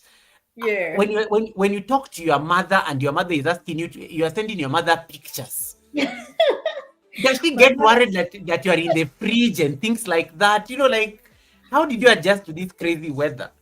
Yeah, my mother never used to understand how I can do that and how Yeah. a human being can still be human, how I could not have been dead in that place. She never understood. And, at the beginning, it was so hard for me. Yeah. It was exciting and then it became so hard. But nowadays, I got really special clothes, really special clothes, like if in that picture, I have some snowshoes, like shoes that enable me walk on snow without falling on my ass. And and and I have several layers. Like I have thermal clothes, those clothes that generate Or heat. the titles that generates heat and stuff. Yeah. Yes, under the body. So underneath, it's I'm really warm. Like it doesn't feel like I'm in snow. But now the exposed parts, like the hands and the lips and the ears, they pain like hell. Like they are really burning from the cold and they are painful. Yeah. And so that really stresses me sometimes when the lips and the fingers and the ears are really painful because of the cold. But you get used to it. You get used to it. I'm now gotten used to it. But actually, I have seen that lately it's annoying me a lot, and that's why you would see me at around end of December, January in Nairobi. Like Yeah. last December, January, I got burnt because I came and I just was lying in the sun, Oh, like. because you're like, oh my God, there is sun here. Yes, and I got burnt, and I still have the burns on my body still. Imagine from December, January, and now I'm here, and this is the reason I always escape. Like twice per year, I have to step on the soil here Mm. to be able to recover, like to gather some sun, some energy. And whenever I come, winter is starting in November, somewhere in November, and then Yeah. it gets worse in December. January is the worst. January, February are the worst months. And so I made a calculation that when I come here in January and I get the heat and the sun and the vibe, Yeah. it carries me through the whole month of January. And by the time I'm at the end of February, I still have the energy. So, really coming back home, coming back to Kenya gives me the fuel that I need to go to Yeah. withstand the winter. But I'm privileged and I'm very grateful for that because not everybody does that. I know people who go home only after 2 or 3 years, and I'm really privileged that I can come twice in a year. I And like that winter, honestly, Goga, you have to change something in your mind. And you know what is motivating me? I'm always like, yeah, I'm here, I'm gaining something. The money is good, the country is functional, things are smooth, I don't hustle. And so this helped me. at least at least the motivation is there to like to suffer in this weather. Yeah.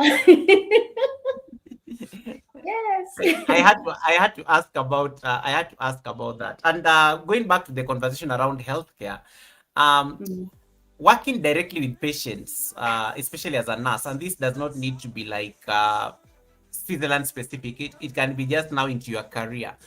What is mhm. it about working directly with patients? What does it taught you about us as human beings that textbooks could never teach you? Because you work with people at their most vulnerable state. So I'm sure there are lessons right there.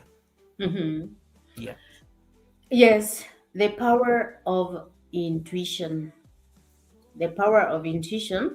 Mm. I started to learn that there are more to humans than what we know from the books. When I was in a country called Sierra Leone in Africa, in West Africa, Oh when wow. yeah, when patients, especially women who were in labor, about to give birth, whenever a woman was in labor for some time, and she said something like, "Oh no, I can't. I think I can't." Something was terribly wrong. Either the baby dies or the woman herself dies. And I started learning that even me, when I had a feeling that I don't know what it is. Clinically, I cannot tell you what is wrong with this person, but I feel I have to refer this person to the next superior place. And indeed, if I didn't do that, something bad would have happened. So the power of intuition and human connection, like whenever I am with patients anywhere, and I see it also in Switzerland, like whenever I feel something is terrible, like what I've noticed in Switzerland, especially with elderly patients, is that sometimes a patient falls, like they fall down. Falling is normal, right? But it's also an indicator of frailty, like they are frail and that's why they fall. Somebody falls, and when she or he finally gets up, they tell me, "Oh, I wanna die. I think Wow. it's gonna be. I'm not gonna be anymore here." Trust me. The next day, that person, I come and I find the person lying down, speechless, almost lifeless. So and intuition has helped me to respond to certain critical situations. So there's this human connection. When you connect authentically with someone, when you really love, like if you really love a patient and you really care for that person, Mhm. and you really want to do something good, you will always feel if something wrong would happen. And if I see that, I don't really care so much about this person, I think they are fine. They are really fine, but I cannot tell you clinically what are the indicators of wellness or being fine. So I think that that's something that we don't learn in school. And in my PhD, I'm pursuing this feeling, this intuition, Oh, as wow. something that needs to be recognized as a competence for healthcare practitioners, because New it's, knowledge. yeah. New knowledge. And this has never been described in the books. So I'll be describing this thing for the first time actually in my PhD, that this intuition and creativity in dealing with people, even critically ill patients, it's really important. And it's not acknowledged, it's never described in books. So really, if I'm really close to somebody, I would know and I would feel that something might happen to that person. And so nowadays I trust intuition, and I think that it, health people, or it has to be brought into the same profession, like the nursing profession or the health professionals. They need to learn that competence. It's very important for the people we care for. I see Being it in Africa the same like I see it in Switzerland. So being a yeah. nurse also just Mhm. it's also like one of those. I like the example you gave in terms of like one of your patients who say that they saw themselves not making it. But Mhm. also I am sure in in all the many years you've been a nurse, also losing patients is something that that has happened. Mhm. And let's say for example you had so much hope in patient X, and then tomorrow you come to work and you find that they're no longer, Mhm. they're not in their bed. Those things you see in movies, like the person from the night shift tells you that, oh, we lost them. What does Mhm. that do to you, especially because you're an introvert? Chances are high you are an empath as well. You feel things very deeply, Yeah. because introverts tend to also be empaths in a sense. Mhm. And the fact that you use intuition also means that I can see that feeling right there. It's all connected. You care so much about the human being and the human experience.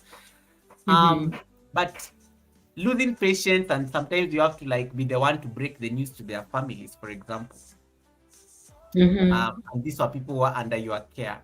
How do you navigate that? And I'm just asking that now from a very curious place because, Yeah. yeah. I have to say that is the most difficult thing that I've had to deal with. Here in Kenya, or yeah, here in Kenya actually, in other parts of Africa, I started to have a different feeling. But when I was doing my basic training here in Kenya, you're trained like professionalism. If you A professional shouldn't show feelings, Yeah. like somebody dies and you are like, yeah, off the list and the next. So I was trained, or rather health personnel are trained to have this uh, um, close and distance. You have to make a big distinction between closeness and distance. And many people lean towards being professional means having a distance and having no feelings. In my higher education, I've come to learn that actually we are all humans and very much connected, and feelings are very much valid, very much valid, so much so that nowadays, if I lose a patient, which has happened also very recently, I show Oh, my sorry. emotions. I show my emotions. I cry with the family. I cry several times. It's a bit difficult to let go of those people, but I know that I'm just human. I am that nurse, but the nurse actually is not I am. Actually, the nurse is something that I do, but it doesn't define me. I'm not that nurse. I am, at the end, I'm a human being, just like that person and that family that has lost someone. So I let my emotions go, and I know that I have to show my emotions. I have to let the emotions if they are there, and I have also to keep up, and I have to go on for the sake of the Yeah. others. For the sake of the others. So I have come to learn, but this has happened with the more education, to be able to work on my feelings and to let them, because otherwise if I oppress them the way I used to and the way we are trained to do, to not show them, it's very bad. It makes me a bad nurse. And to show my emotions, it makes me really a good one. And so I show my emotions, I grieve with the family. We even make really lasting bonds sometimes, even like we become family friends even after the loss. Um, and then I know that I have to maintain myself well enough to be able to take care of the others that are there. So yeah, Absolutely. humans. Yeah, But human it's beings.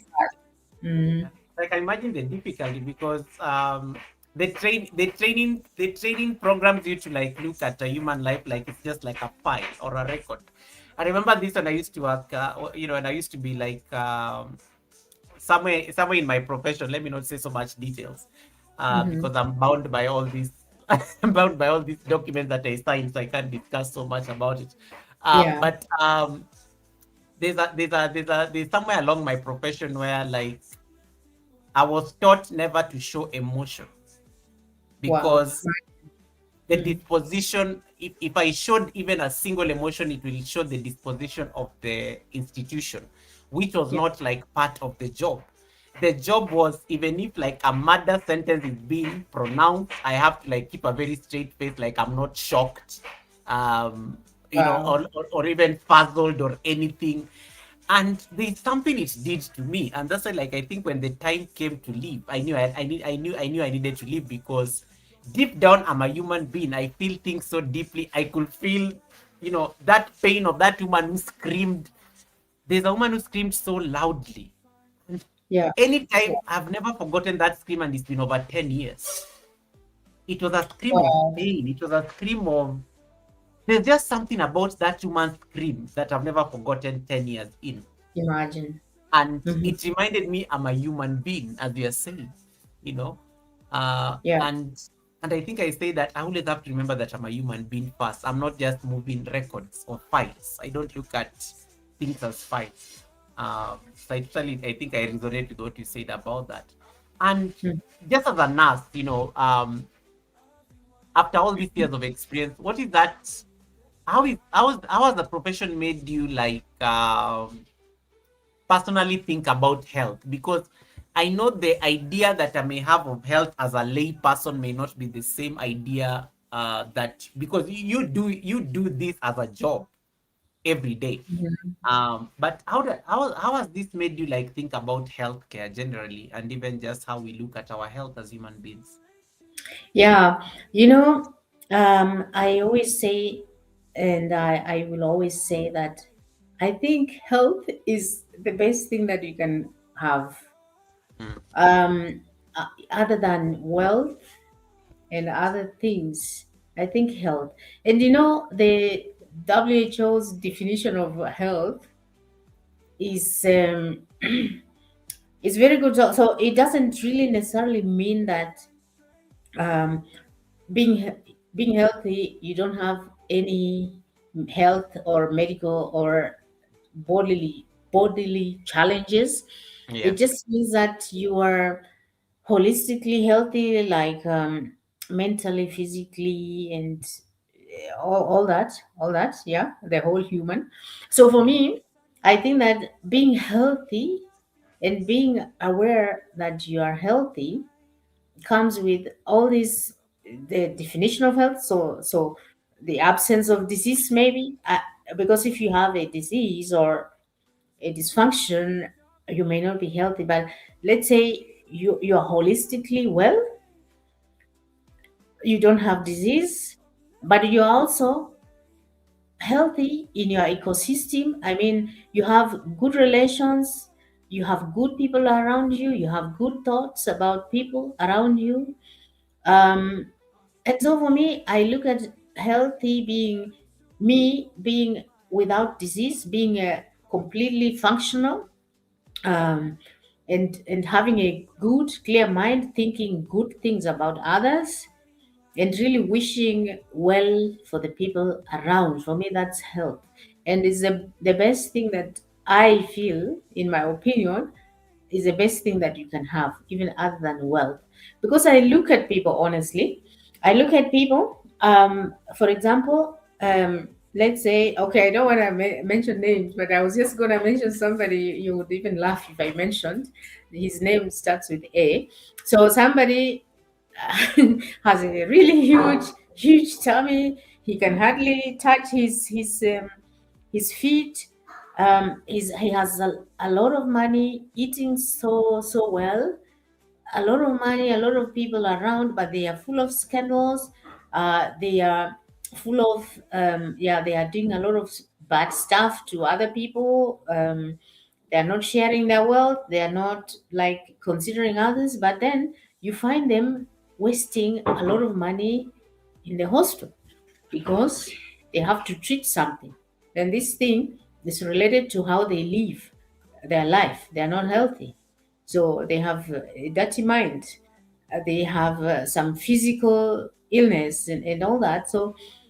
So they waste a lot of money at the hospital. I always tell people, please live well, be mindful enough, eat healthy, have a clear mind, be mindful enough that you should live your life well outside of a prison and outside of a hospital. Because if you're in a prison, you won't enjoy your life, your health, or your life. And if you're in hospital, really, it's not the best thing. You might think that you have money to pay, but it's not the best thing to have a disease in your body and that you have to go to the hospital, that you have to waste your money to go. So I look at health really like, health is really being at peace with yourself and with the surrounding, with the people, with the things around you, and not necessarily having to get out of your body to get treatment somewhere or Yes. anything like that. Yeah. And that will just wrap up the conversation around health, especially now based on your experience, because you've been in Switzerland for like over 10 years. You also Hmm. worked a lot around Africa, especially countries like those countries that especially like don't have like the best healthcare. Yeah. Knowing what you know now, because you've also accumulated now some very serious international experience. So knowing what you know now, what are some of the things that you'll change? Because I know one of the things that is really at your heart is making sure that the knowledge you build like a wellness base, Hmm. and I think there's something you keep saying even on your channel that you want to do this at home. You're not saying you want to do it there in Switzerland. You're saying you want to do it at home. Meaning there is Hmm. something that you've noticed, there's a gap you have seen in the continent or in the country that you feel Mhm. that you can feel based on your experience. As a nurse who has had all these international experiences, including working for world class countries like Switzerland, where healthcare is like they've got kind of their act together, what are some of the things we need to change, especially around healthcare as a country and or even as a continent, in case the country is very, a bit too small? Mhm. Yeah, I have been actually thinking about that, and today I was at a meeting with some people who were doing great things in Kenya, changing the healthcare system, and I Mhm. was talking with them and asking them like, what do you think are the gaps here, just to see whether they see the same things like what I see. I think the first thing that I would want to change, hypothetically, is to center the people, like in the health, within the healthcare systems, really to be person centered, like person centered, and not, if we are as a health system person centered, we would listen to the people and their surrounding or their social networks, what is important for them. And I have a feeling that a patient, to be a patient in a Kenyan healthcare system or in an African healthcare system, you are like a beggar going to beg in a place that you are not Wow. wanted. Yeah, Wow. really. And I think that if we start looking, if I would change something, I would change, I would direct that everybody looks at the patient as, or the person as really the person who knows best their problem, who knows best their health issue, and the people around that person, like really important people that can contribute into the care of that person, and center the care around the person, and not really about who should make the biggest profit out of that one patient. And I hate to call people patients. I'd rather call them people, because they are people anyway. And if we reduce them to patients, that's why we treat them like you know what I mean. I don't want to say Yeah. that word, like share. And so I would change that. Look, be person centered, and really respond with compassion and care to those people coming to the healthcare system to seek help. For heaven's sake, those people are queens and kings. They know their problems better than we do as medical people. And I think that there are so many, in any corner you look at, there are so many issues that we might change, we can change or even solve. I would also try to bring in some things I've learned in the international space, like people don't have to necessarily always go to the hospital. Imagine your grandma, who has, or anybody in a family who has, let's say, cancer, and we all know that this person will not survive, right? Mm. Even with chemotherapy, the person will not survive, but we send them to the hospital anyway, so that, and then they end up dying at the hospital. Do you know one thing I've learned? That really, people who are at the end of life, for people, it's very nice, it's so beautiful for them to be with family, for people to be around them. and Mm. and we know that for conditions that don't necessarily benefit from the healthcare system, we are milking, the healthcare systems are milking money out of people for nothing. And a dying person is a dying person. So please, if as soon as you recognize that this person will not be assisted by chemo or whatever healthcare interventions that we do, let them stay in the family, and let that person be surrounded by family, but prevent suffering. You can prevent suffering by sending mobile teams there to that family to assist with alleviating pain. That, like, comfort the person, console the family, reduce the pain for the dying person. So those are the things I would change, like reduce unnecessary deaths in the hospital. Imagine dying away from your home and all the costs and the drama that surrounds that. These I would change. And There are really specific health issues. And actually, from today's meeting with these people who are doing great things in Kenya, I will just spill the beans here. I ended up with an idea that I'm gonna try to change just one thing in the healthcare system, or try to do my own interventions to impact a certain area of the healthcare system. We are venturing into um, helping people that have sickle cell disease. This is a decision we made today, that like, I'm explorer and I've been exploring many ideas, Yeah. and even that wellness thing. So so we're going to venture into wellness. Like, people have to have fun even if they are sick, even if they are learning. So some kind of wellness package we will provide to people, but also we are going to try to solve a problem, or to help people who are affected by sickle cell disease, um, because this is mainly affecting people in Western Kenya. And by the way, that disease only affects African people, no Africans and Black Americans. It doesn't affect white people, and so it's a neglected disease, sickle cell. But I think that you have probably heard of somebody who has sickle cell, right? And so this Actually is lost. Yeah. a lot My of people. my cousin actually, from my mom's sister, actually died so young. Both his Yes, dad and he lost his dad and we lost him. So it's yeah. very close to home.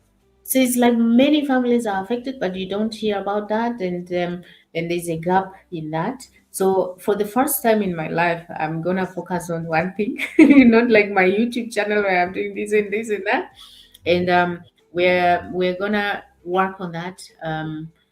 So like, this is now going to be my niche in the Kenyan health system. Like, I will do my part in the Kenyan health system by helping people affected by this disease.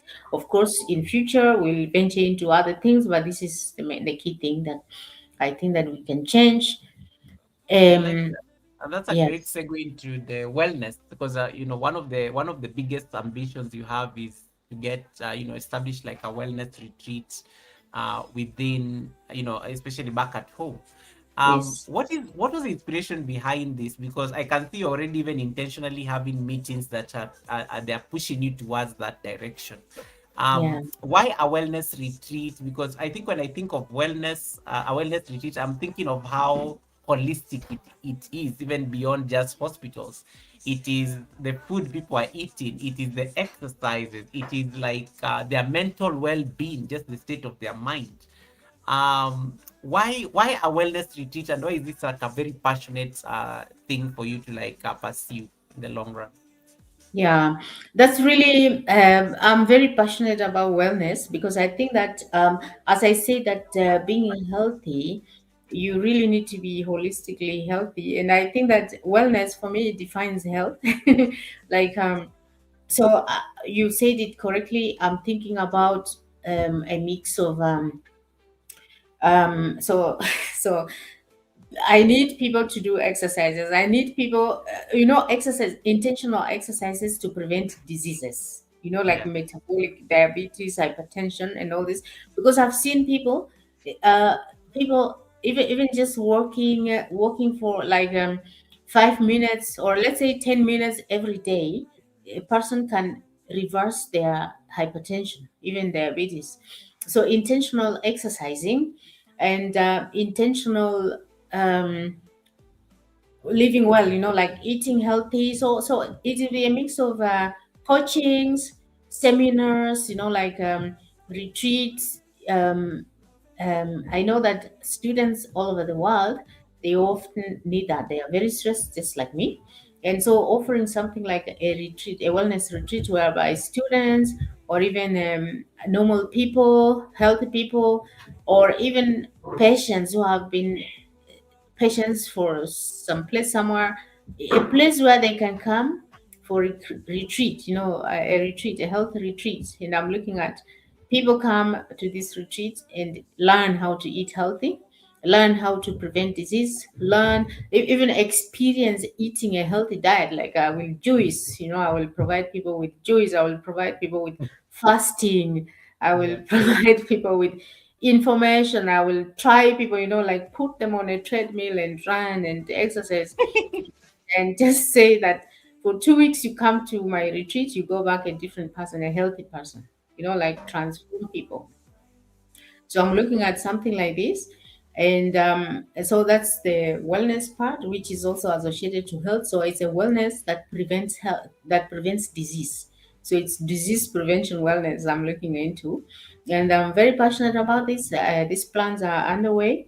And this would be like the phase two of the project, because immediately I'm going to venture into this sickle cell disease, because I think that almost everybody you talk to has been affected, and I think for me this is urgent. I will Yeah. start by this and then into that wellness. So for me, I really love wellness. Wellness is what has made me like this, and wellness. You Um, look amazing, by the way, and the skin is glowing. And I know your skincare is one of the things you really are very passionate about as well. Acne, that glow I know has a lot of wellness behind it. Yes, and like I'm into juicing and eating healthy and all these kind of things. And I think I know a lot, and I would like to help people. In my Yeah, village, if you went to my village, almost everybody is obese. Almost everybody has hypertension. People die of heart diseases, and people have diabetes. And so I just want to change that. I want to help people.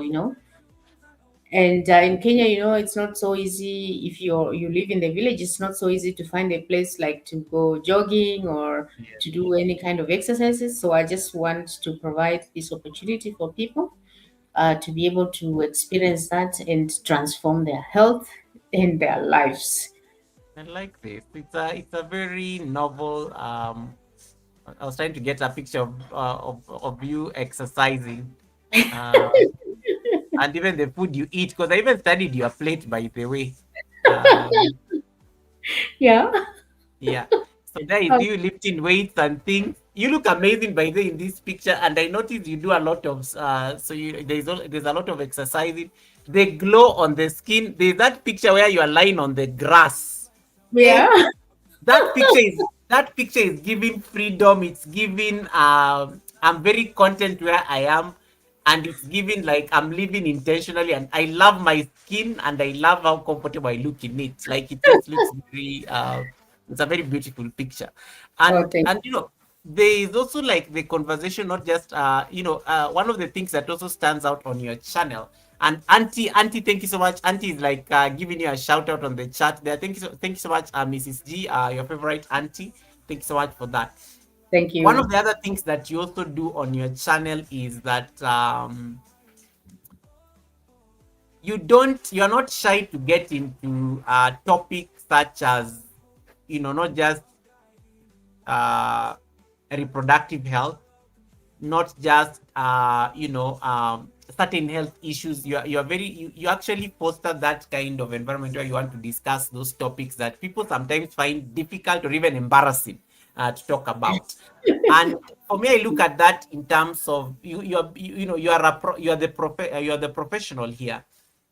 And you're also like disseminating information that YouTube can also treat as very people don't like YouTube does not like people discussing health information unless they are professionals for it. Um, how do you balance this, especially because one thing you're trying to like share information that is very pertinent to the people, but also you are trying to exercise, you are trying to make sure that you are scientifically responsible for some of the information you share. How do you like find that? Because one of the things I know you'll never get into problems with, you are the professional. So yeah, you are a certified nurse. Whatever you speak about is something that comes from what you know. You have gone through training, but also how do you exercise like now the because you're sharing information. It's a learning hub per se. It's called Read the Explorer. It's also a learning hub that also helps you like unpack health information that may be very important for your community. How do you like navigate that disseminating information? Because I think it's also part of the wellness, conversation, putting that Yes. information out there. Yeah, you know, I'm very, very passionate about health topics, and Yeah. actually, I'm just a health fanatic. Also, I live like this, and my friends call me like a maniac, a health maniac. So for Yeah. me, it's just it's natural, and I think it's also related to professional authority. You know, like I think that I know my profession so well, and the things I speak about, I know them so well, and I can judge. I can make a professional judgment, like how far I can get into something, and what I'm professionally, or what my profession, like the nursing profession, allows me to, how far it allows me to go. And when you see in most of my videos, whenever I'm discussing a health topic, I am always having a disclaimer, like to be safe on YouTube, because I know whether I'm a nurse, a certified nurse, practitioner, or something. For YouTube, that's not relevant. Yeah. I need to adhere to the guidelines, YouTube's guidelines, and I always do a disclaimer, because really, I do not want people to take my advice as real truth, absolute, Yes. and go by it. I'm not a consulting doctor, and Yeah. each person has their own doctor, has their own practicing nurse, and I'm not that person. And so for me, it's, I take it like entertainment, and I always remember to put a disclaimer whenever I speak of such kind of things. And really, what comes out of my mouth, I think I have enough professional judgment to know Mhm. exactly my limits. I think that's what makes a difference. I know my limits. There are certain things I will never ever recommend or discuss about. I'm very careful. I think it just is, or and it comes with experience and education, Yeah. to have that professional judgment. And so I feel very comfortable, because I know my limits. Right. And there are some ladies there who are asking the skincare routine. Chef Z Kitchen is like, Rhee, please share the skincare routine. Some of us want to look glowing like this. The face is looking smooth and nice. What are the secrets? What do we need to do? The secret is in your kitchen. It's not in the shop or in the chemist. It's in your kitchen. Wow. Honestly. Yes, and I'm gonna make a video. I know that some people have been telling me, please show us your full routine. And really, Yeah. what brings the glow? So, first of all, I will never tell anyone, I will never cheat, I will never lie, that it The good thing lasts. she's a chef. So when you say kitchen, she's probably standing in the kitchen waiting. Chef Zed's kitchen. You see, she Yeah. also glows. Yeah. So really, the things are in your kitchen. So first of all, what you eat. I think what you eat gives you a glow or not. So that healthy eating is the foundation. Vegetables, salads, fruits, and healthy eating. A lot of water. But really, the things that I said are in your kitchen. Do you know? I put really simple things on my skin. In the morning, you find me take coffee powder, just coffee, ground coffee. Yeah. Coffee. You have coffee, you have olive oil, you have honey, you have yogurt, and you have lemon. You see, all these things are in your fridge and in your kitchen. That's I, breakfast. that's skincare. Oh wait. We are okay. Yes, I do take as a little spoon of coffee, ground coffee in my palm. Yeah. And I add yogurt, a spoon of yogurt, plain yogurt. And I add a drop of olive oil, and I squeeze a lemon in it, and honey, and I mix it in my palm, and I scrub my face. You will have the best glow in your life, honestly. I don't Wow. lie. It's nothing but. Yeah. And then I wash it off after 5 minutes, and I put my moisturizer on. Really, that's a secret of glowing skin. Nothing else. What about what you eat? Because I know I like what you said also in terms of even what you eat. You said you like juicing a lot. It also Yeah. means you probably hydrate a lot. You probably drink a lot of water. Yes. Yeah. What are some of the tips, especially around now what goes inside the body? Yeah, because you can never change the outside alone. I think what goes inside the body is what determines like 90% of what What how your people see. skin looks. Yeah. Yes. So really, drinking a lot of water, juicing. You know, people think that taking a lot of fruit and juices is putting a lot of sugar in your body. You know, those things have sugar, but there is a reason those things are here for us and they are plants for us to eat. I Yeah. eat a lot of fruit. You know, if like that mountain of ugali that Luya people eat, you know, that whole mountain of ugali, for Yeah. me it's for me it's fruit and salad. Really vegetables. You know, I eat raw sukuma wiki. I eat raw how is it called? Managu. So all Oh those things, wow. yeah. Yes, I eat a lot of raw stuff. So I eat a lot of things just like a god.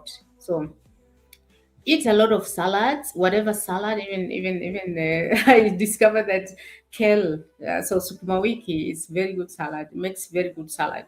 So Yeah. eating salad and a lot of fruit and a lot of water, trust me, oh, this is the medicine for the skin, for the mind, for everything. So that's what you put inside, and so you know when I have so much vegetables in my garden, like Mm. kale and other leaves, and I have a lot of cucumbers and gourgettes and all those vegetables. So if they're too much for me to eat at once, I juice them, and then I can drink like buckets and buckets of juice the whole day. So really, that's the secret. So start by putting good things in in your body. Eat good stuff. I eat very little meat, by the way. I eat a lot of chicken and fish, and very little meat, red meat, and other things. And I love white wine, and sometimes red wine. Ooh.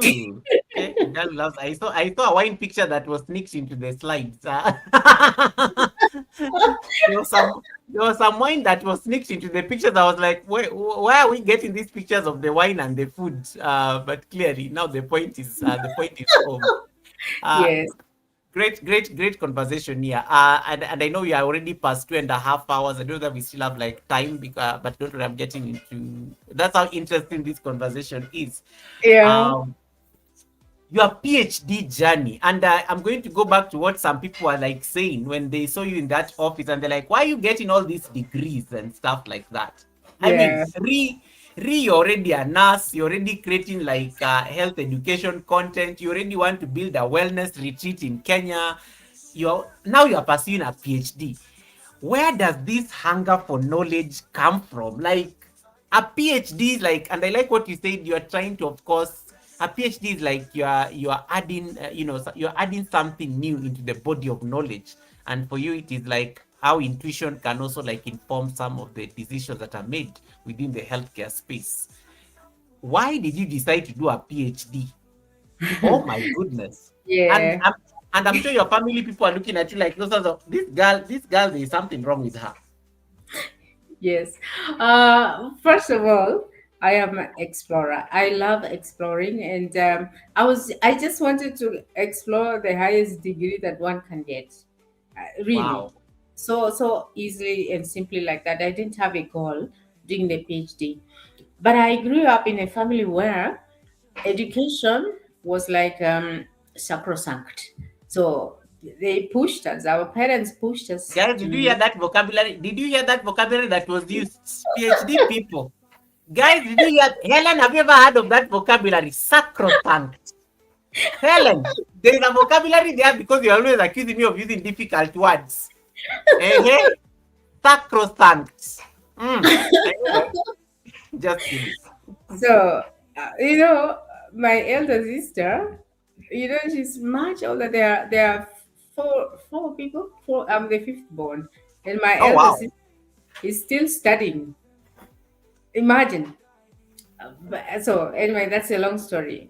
So my mom, if my mom could be here, You know, there was a time I had a crisis in my PhD journey, and I went to a psychologist and a psychiatrist, and I was complaining and saying, "Oh my gosh, I have so many doubts. Shall I drop out?" And she asked me one question: "If your mom was here, what would she tell you?" And this cleared my doubt. Everything. Everything my mom could say, "Go, go, go, study, never stop, never ever stop studying." So I love that shrink. I love yes. that shrink. Mhm. So really, I like exploring. I wanted really to explore the highest degree one can get, really without goals. People ask me, "What's your goal?" And I have no goal. But now, and also because of that family trauma that we were pushed to study, and my mom could say, "Go, go, go, go, study, study," and all that. Yeah. But now I know that I was chasing something. I wanted to change something. You know, like when your education should really bring something, a contribution to society. You know, like change society or try to bring something back into society. And it's only at this point of PhD that I've had these ideas very come very clearly. You know, a Mm. long time ago, when I was still 25, I tried to open an NGO, but I think it was just I think I would have messed it up a big deal.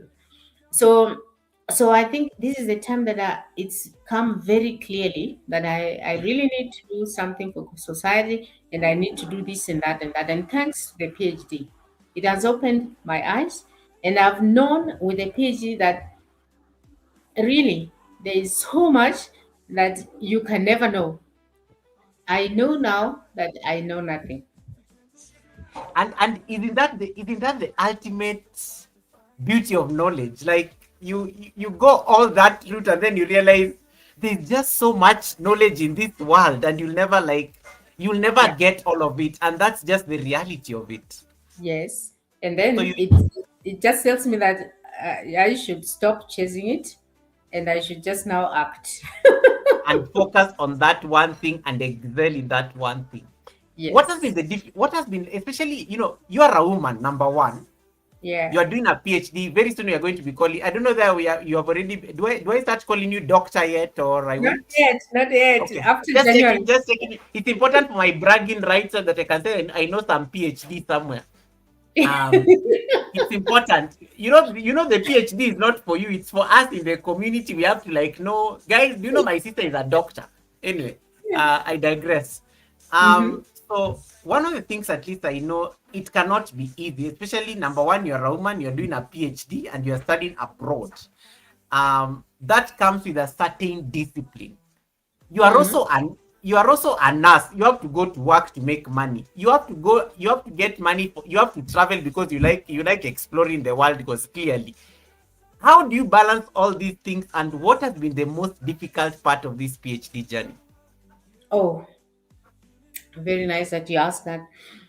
Um, I was just complaining today to friends, the friends I went to meet, actually friends and some other people, that I get so overwhelmed, and I've Yeah. been advising my niece who is here with me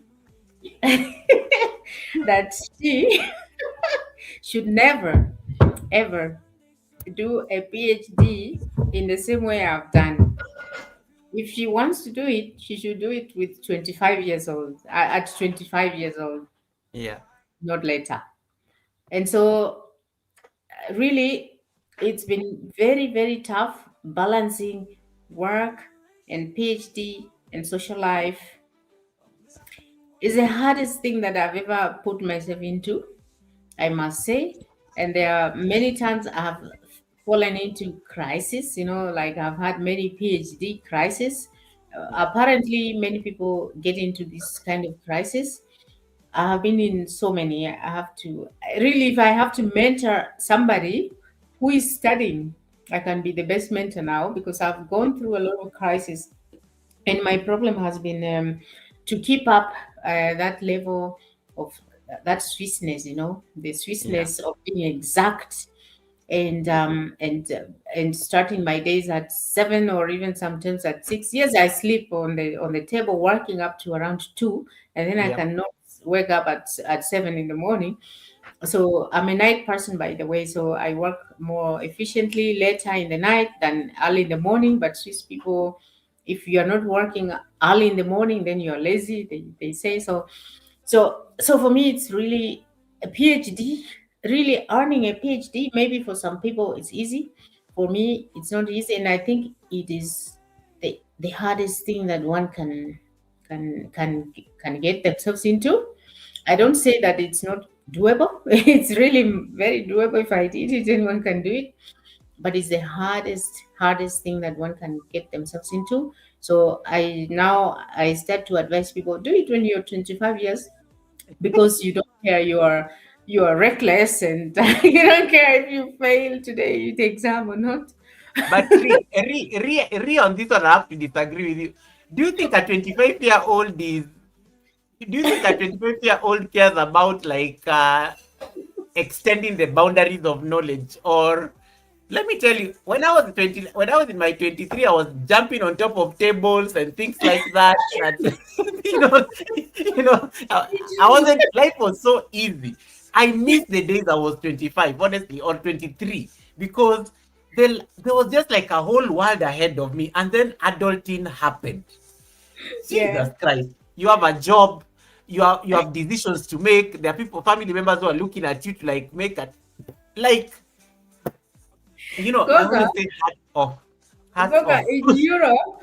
in Europe, if Yeah, you do your PhD at 30 years, you yeah. start your PhD with 30 years, you are a geriatric PhD student. And I am a geriatric PhD student because Swiss people and Europeans, they do their PhDs from 25, between 25 and 29, thereabout.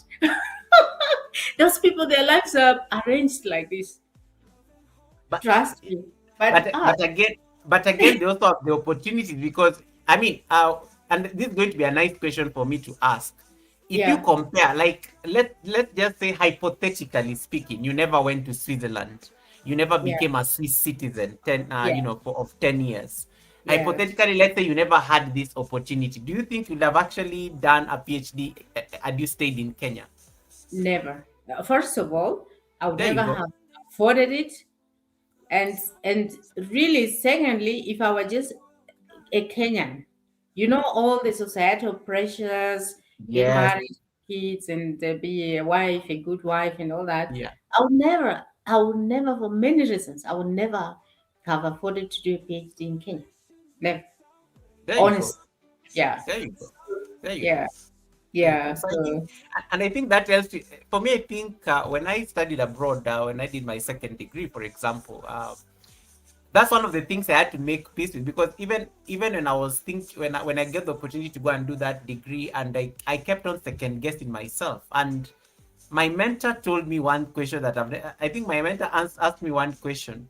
He's like, if you don't take this opportunity, time will still fly anyway. And yeah. then 2 years, the program is only 2 years. You only need to be out of this country for 2 freaking years. Nothing will change. Nothing magical is going to happen.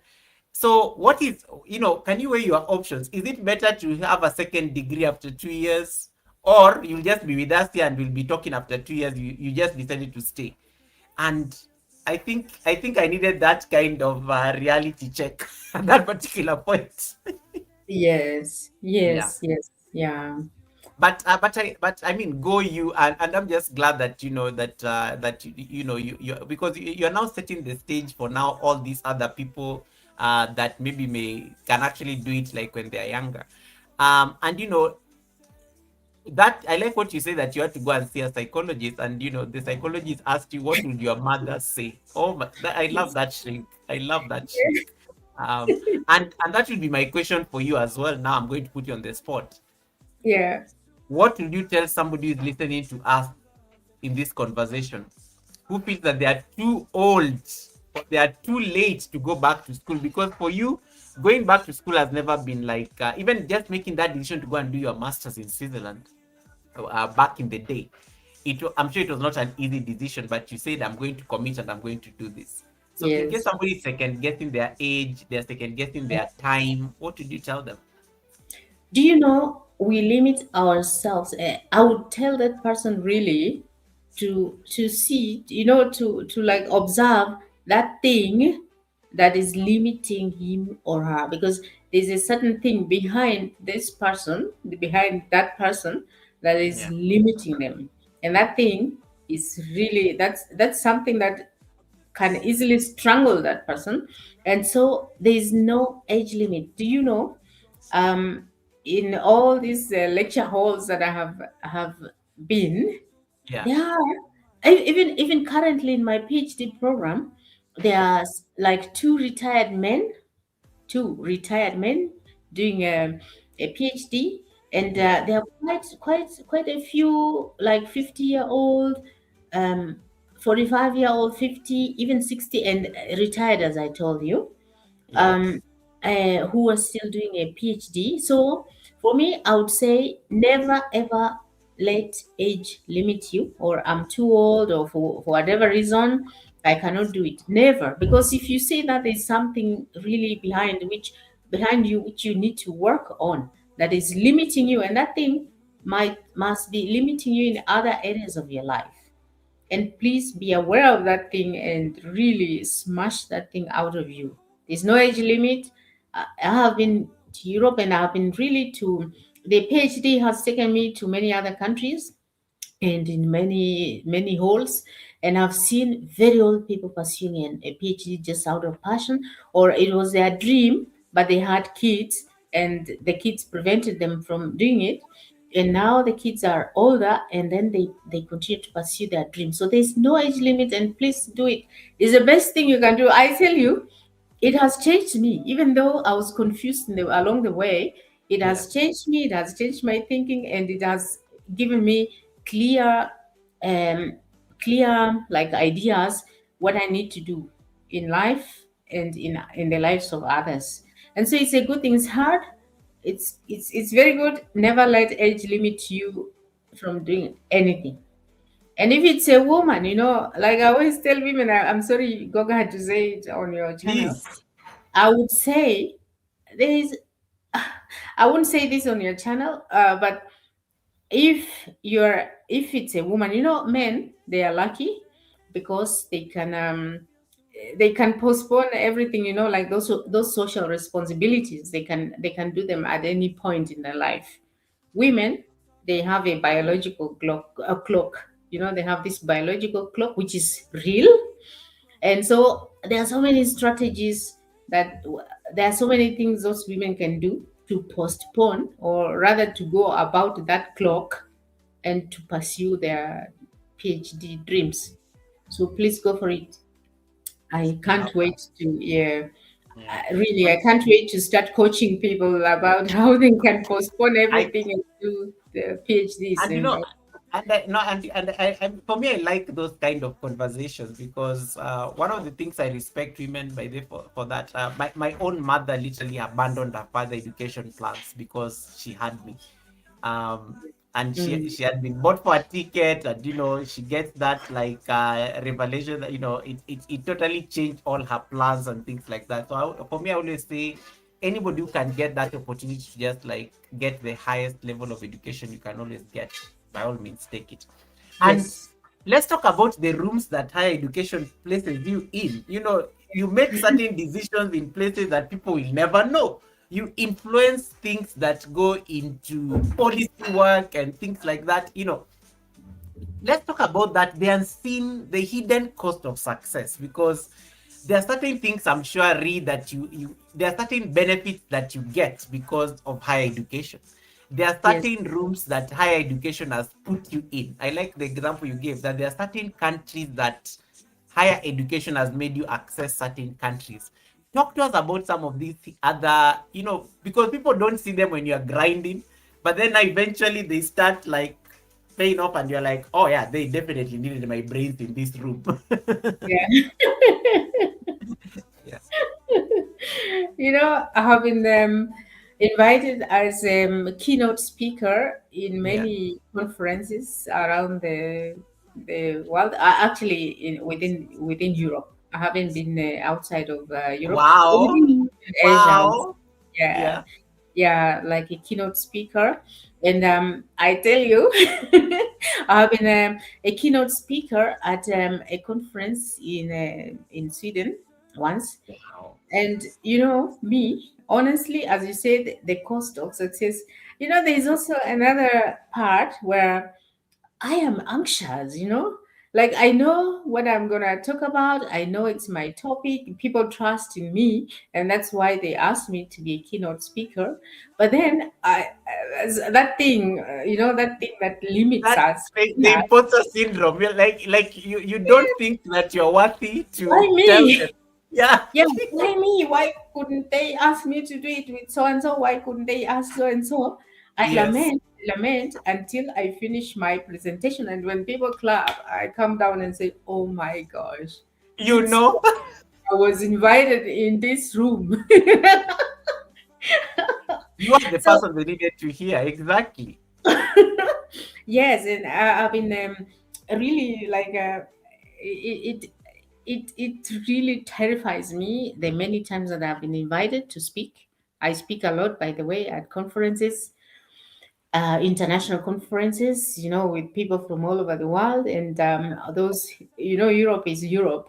You go to a conference room and it looks like a football pitch, like those where people, like a World Cup stadium or something. Yeah. And me, a small person like me, I ask myself, I always remember I come from Bungoma in that village, and I'm here in this European country, in this huge the conference room, standing here talking to these people. Did they mistake? Did they make a Yeah. mistake to invite me? But then at the end, I'm like, yeah, it is this education that has brought me here. Otherwise, I would never have stepped in this room. So it's really worth it. It's really worth it, and I would love for everybody who has the opportunity. And by the way, here in Africa, education is like gold.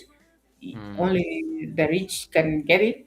In Europe, it's like nobody wants it and it's free. It's free. Talk about you taking advantage of that opportunity and stuff. And I think I like what you said about that imposter syndrome and Mm, how you finally do something and you feel like you're deserving of being in that room. And I think I can totally relate to that, because sometimes I think anytime I notice that is happening and I'm like, it reminds me that it is good you decided to pursue higher education as an African, because that is yeah, what that now becomes the equalizer, because and that is what now makes you access certain things, especially coming from this part of the world. And sometimes it's fascinating. Yes, there's a time I think I was in a meeting, and then I don't know, my boss was looking at me to make a decision. And then at some point I think I wasn't like, because he's in the room, I'm like, oh, why should I like worry? I mean, you're the yeah. boss.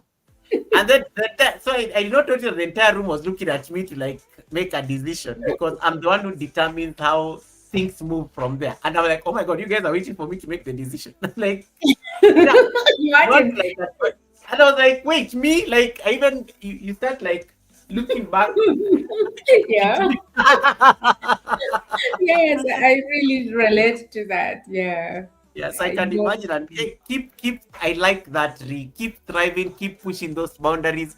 And I Yeah. like how you are representing this small country that people may not know in that at that very high level Yeah. conference, whatever it is. Keep wearing that hat. I think it's amazing.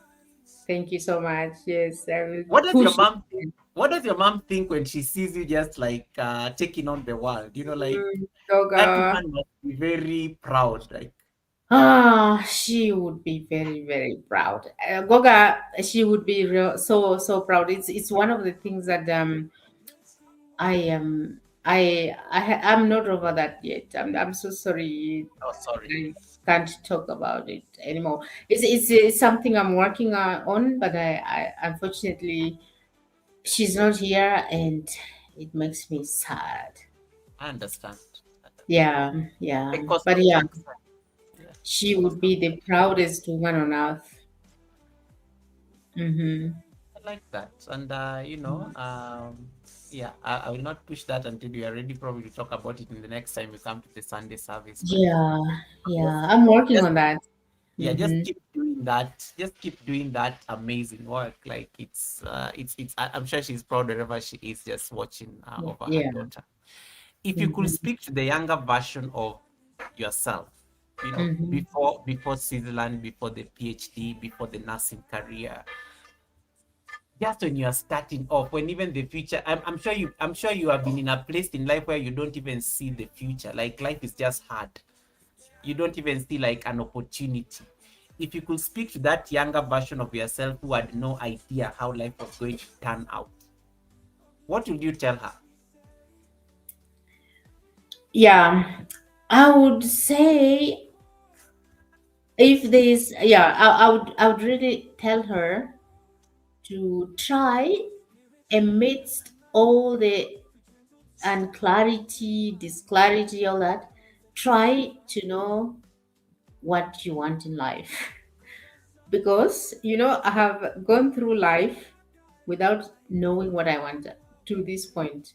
Now maybe I'm trying to know what I want. But I have just been going through life and accepting every season. Things have just been happening. My life has just been happening. I never Yes. worked hard to do anything, just happening. But so I would tell my younger self to be a little bit more intentional and just define the one thing that I want to have in life, or that I want to be in life. Because I have seen in Europe or in Switzerland, for example, I've seen how people plan their life. Here in Kenya, we think that life is destiny, Yeah. to God, either to whom, and life just happens. There, people plan their life and it goes exactly the way they plan. Like they know that at by 12 years I finish I'll be obligatory school. By 16 years I finish my high school. By 22 I finish my university, and then I work for 1 year and then do 2 years of a master or 3 years a master, and then by 29 I have my family. And then so as soon they go through that, and the one who wants a PhD, for example, they will say, I want to finish my university by age 23, and then immediately do a master's and finish it by age 26, and do a PhD by 29. I start my family, I have my PhD. And so they plan their life and it goes like and it that. yeah. Exactly like that. Like there's no Disney. Why? How come Disney doesn't control the life of a Swiss person, but Disney controls my life here? So my younger self, I would say, try to plan your life like they do. And and I think also just looking at the opportunities there, for example, I think it makes it predictable. Like just looking at your PhD again as an example. Yeah. Do you think it has been easier doing the PhD because it's a foreign country? As why is it easier to get through the program in a foreign country? Because back at home, they are going to frustrate the hell out of you to finish that degree. It's like it's like the odds are just against you not to like finish it. They want to keep you longer in the university as much as possible. You are paying more school fees, but yet like in Switzerland, you're expected to finish your PhD within 3 years. Yes. And there like not so many people want to do it because Yeah, people have planned their lives and they think that, well, we are rich enough, and we are well educated already, well educated enough, and they want to visit. So there they have a luxury problem.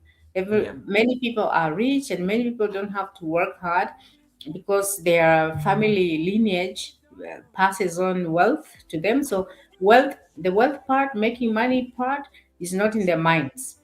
Those ones who want career and power, they pursue those careers, but all the rest they don't want. So if you go into a PhD like me and a Kenyan, a Kenyan, we want education, we are not accessible to it, and then there we get it, and they are yeah. saying, oh, please do it, we will pay you, we will fund it fully, and we will pay you even to do it. We take it, right? And Yeah. so So for me, it's been easy because they assist in there. They really support and push you to do it, and give you all the support to do it. And you they also give you prospects as soon as if you finish. This is what you're gonna get.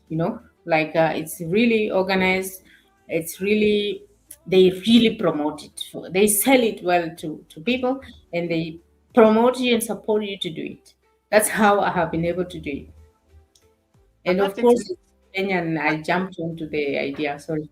Of course, and I like that. I was just going to pick your brains on the same thing that you just used to finish the sentence. The Kenyan in you, of course, embraces it as an opportunity, and of course, you aggressively pursue it. And that takes me now to your life as an explorer, because you've been around the world. Rhee, how many countries have you visited? I know you don't even keep track anymore. How many countries have you been to in this globe that we call the world?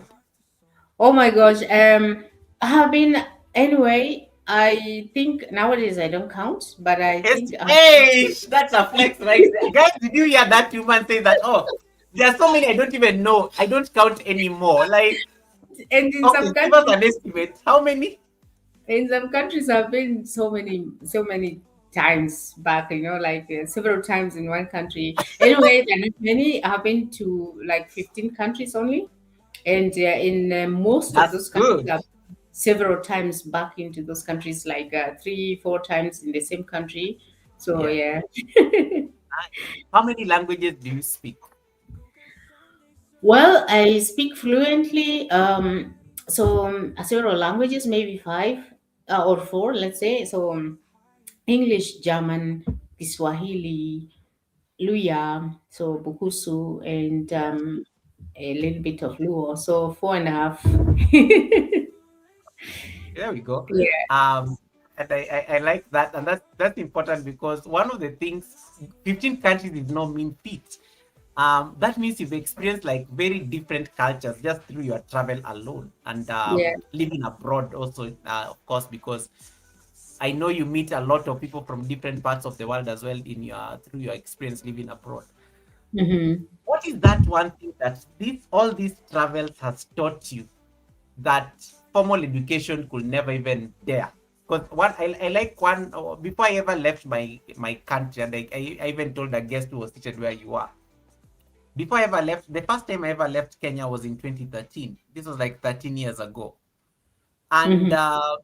it was so fascinating. I'd never boarded a plane. Okay, I'd boarded a plane locally, but like when you look at the map and then you see the line there. Now you are leaving the country, so that you're no longer within the confines of Kenya. It Mm-hmm. was such a fascinating experience, and I came back very different, because it was a bit of a different in the sense that it was almost embarrassing, because before you leave your country, you think that your country is everything. Then you go out there and somebody does not even know about your country. It was so like Yes. shocking for me. Like nobody knows, like, oh, where is that? It humbled me in a very good way. In a very good Mm-hmm. way. What is Mm-hmm. it for you like about travel? That what is it that the first time you ever took a plane to leave this country, whether it was work, whether it was like exploring, and you came back home? What is that thing that it taught you that, and that's because I know that's what kept you going and going and going and traveling to all these other countries. Mm-hmm.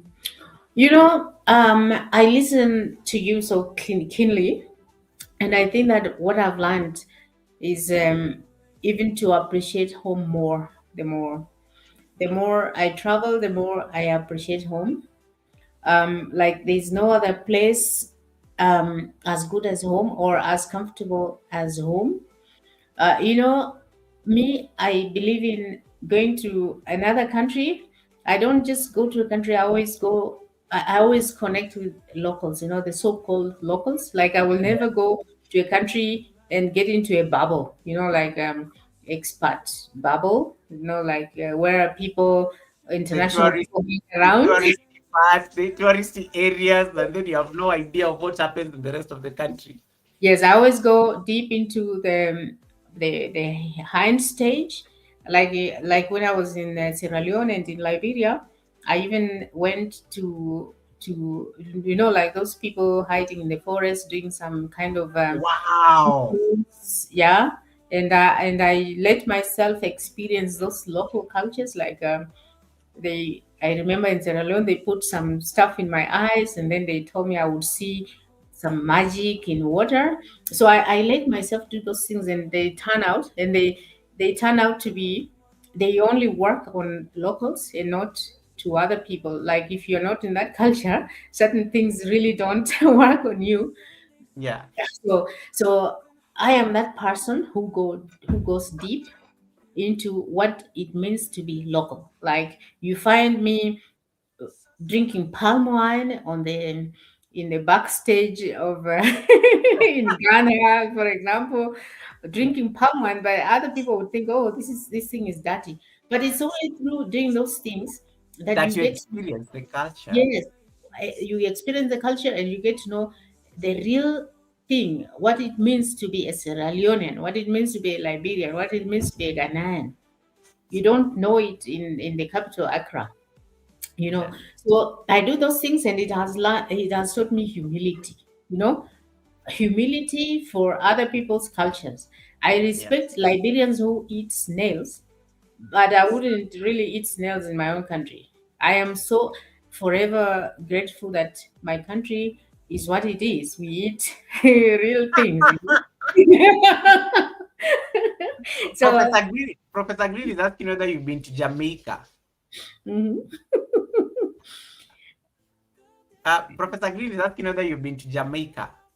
Okay. Yes. No, no, I have never been to Jamaica yet, but I have been because I have really good friends over there, and Yep. it's on my bucket list. By the way, it's on my bucket list. You know what? Me too. Um, I I don't know. If you look at my hairstyle, you can imagine some of the things that I do. Yep. You'll fall for, yeah, I think probably that's why he asked because he saw like some dreads there and I was like, oh, this one looks like they've had a taste of Jamaica. What has And been your yeah, sorry. Yeah, just finish that. Let me not allow that thought to go. And No, I would really like to do just one thing that is associated with my hairstyle, and that thing is in Jamaica. I would ah, like to do it. You know okay, what I mean? I think I have an Yeah, idea what it is, but I know kids are watching the show, so I will yes. keep quiet. Empowering generations, welcome, empowering generations. Nice to see you. What has been your most favorite country that you've been to? Like that place that even whenever you see it today, you're just like, oh my God, Goga, why did you bring it up? I want to go back immediately. Honestly speaking, this country was Spain. Hey, oh, Spain. Misha, can you say it louder? Misha Bless, can you come to the front of the class? Misha Bless, can you tell Kino Agoga is calling you? Kino, just wait there. I'm bringing your wife shortly. Misha Bless, can you come to the front of the class? Did you hear her favorite country? Spain. Spain. Misha Bless, come. I know you are listening in the bushes, but thank you so much for the super chat. Misha Bless, even if you try to bribe me to shut up, come to the front of the class. Why Spain? Why Spain? Oh my gosh. Do The you winners know? of the winners of the 2026 World Cup. Look, oh, I didn't even know you, Goga. I didn't That's know. that's why I'm busy dragging her because we were she was supporting Argentina. I was pro Spain, and Yeah. we kind of won. So yeah. Look, Spain, I fell in love with Spain the first time I went there. First of all, Spain has really good weather. They don't have winter, it's always warm. And in But winter, it's Europe. Spain, They don't yes, have those crazy things. no, in winter, Spain is like Nairobi, 20 Wow. degrees, 15 degrees. Yes, really like in Nairobi. And the food is just so great. The shopping is great. Everything is just so nice, and the feeling, Spanish people, they start work at 9. They go home to have siesta at lunch. At lunch, because it's hot, it's a hot country, they go home to sleep. They have a siesta, and then they go back to work, and they eat late in the Now I evening. understand. Now I understand why you love Spain. It's almost close to home. You're like, this is it. Yeah.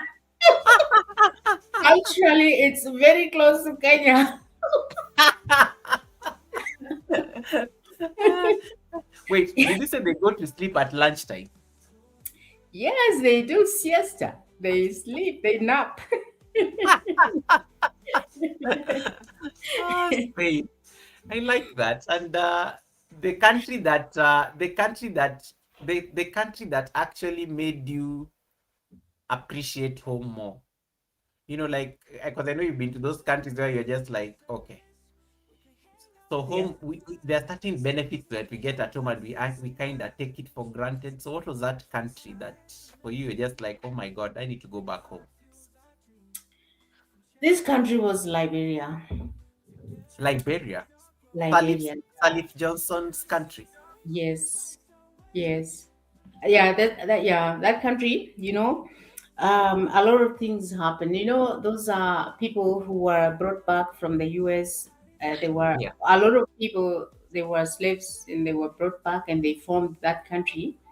And I could see how that affected the people in that country. Um, People are great, but the way they lived, like they are really poor. Even Monrovia, the capital city, people are poor as well. But I was in another deep, deep, deep down villagey Hmm. county called Nimba. So there were a lot of destroyed houses, and people are so poor. So one small flat could be rented by different families. And then Wow.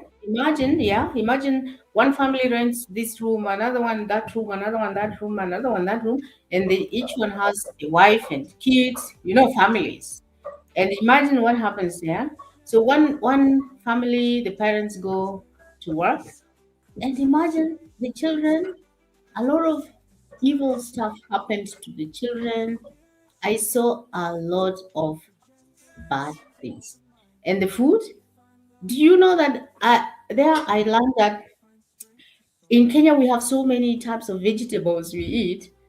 There it's like the only vegetable people eat is uh, um, how is it called? Sweet potato and cassava leaves. Anything else is not there. Food is you are lucky to have some cassava to eat. You know, and I really really appreciated the way of life at home. So me, that country made me appreciate more and just want to go back home. You know, yeah. Unfortunately, many other countries are like that, Hmm. and I always just say that we are blessed to have our country, Kenya. We are really blessed. Trust me, in many Title, aspects. yeah. Title Pro says when my parents first got married, they rented a couch in someone's apartment, and that's where they lived. That's where they lived. Wow, Yeah. wow, So I'm trying to imagine because I was meeting somebody from I was meeting somebody who wants to do a project in Liberia last 2 weeks ago, yeah. and they were trying to paint a picture for me of what they're trying to do, and I had to go and like do my research after that because for me, I think I've always had a different mindset when it comes to Liberia because of course of their president is a Nobel laureate, and I've happened to have met her. So I think I had a totally different mindset after speaking to that gentleman, and you know, Mm, I did not know that they really face a lot of especially food insecurity there, because yes, a lot. we were having a conversation around food insecurity because there's a project they want to do there to just empower the farmers, and I totally had a newfound respect for Liberia, to be honest. Hmm. Because I think what you see on the media and what happens on the ground is totally like totally different. um Yeah. And I normally go deep into the interior, and uh, so the media present things that the like bubble, as you called it. yeah. But what happens really deep down? Oh, it's pathetic. Okay. Yeah. uh, wow. Wamuyu, thanks so much for coming in. Appreciate you, Wamuyu. Wamuyu, I thought you were live. I think when I was coming into the live stream, I think, yeah, with the was it the baboon or something? Anyway, I digress. Um, guys, in case you have any question you want to ask Rhee, I really appreciate you staying with us this long. I'm just getting towards the tail end of the conversation with her, but she has promised to give me another like show. We are, and the other one may, who knows, the other one may be actually an interview in person. But I hope you guys are getting a sense of Switzerland and a sense of our experience. So I'm just trying to touch a bit of those four areas that she explores on her channel. When it comes to culture, especially in the countries you've visited, Rhee, um, what is that one culture you've discovered in a country you visited that you wish Kenyans could embrace more? That you're like, this one we should take it to Kenya. Kenyans should have this culture. Yes, definitely, definitely. The food culture in West Africa. Oh, yeah, honestly, the food is not plain like Kenyan food. Spicy, jollof rice and some other different types of rice. Yeah. I enjoyed food, even if it was snails. It was really well marinated and seasoned. You know, their Just food. you should see yourself talking about nails like that. I should see your face. I can't believe I still can't believe you're talking about snails like Wamuyu. Wamuyu, Wamuyu has lived in Europe for like 30 years. Wamuyu, this girl is your neighbor there in Europe. Look at this, she's talking about snails that very deliciously marinated.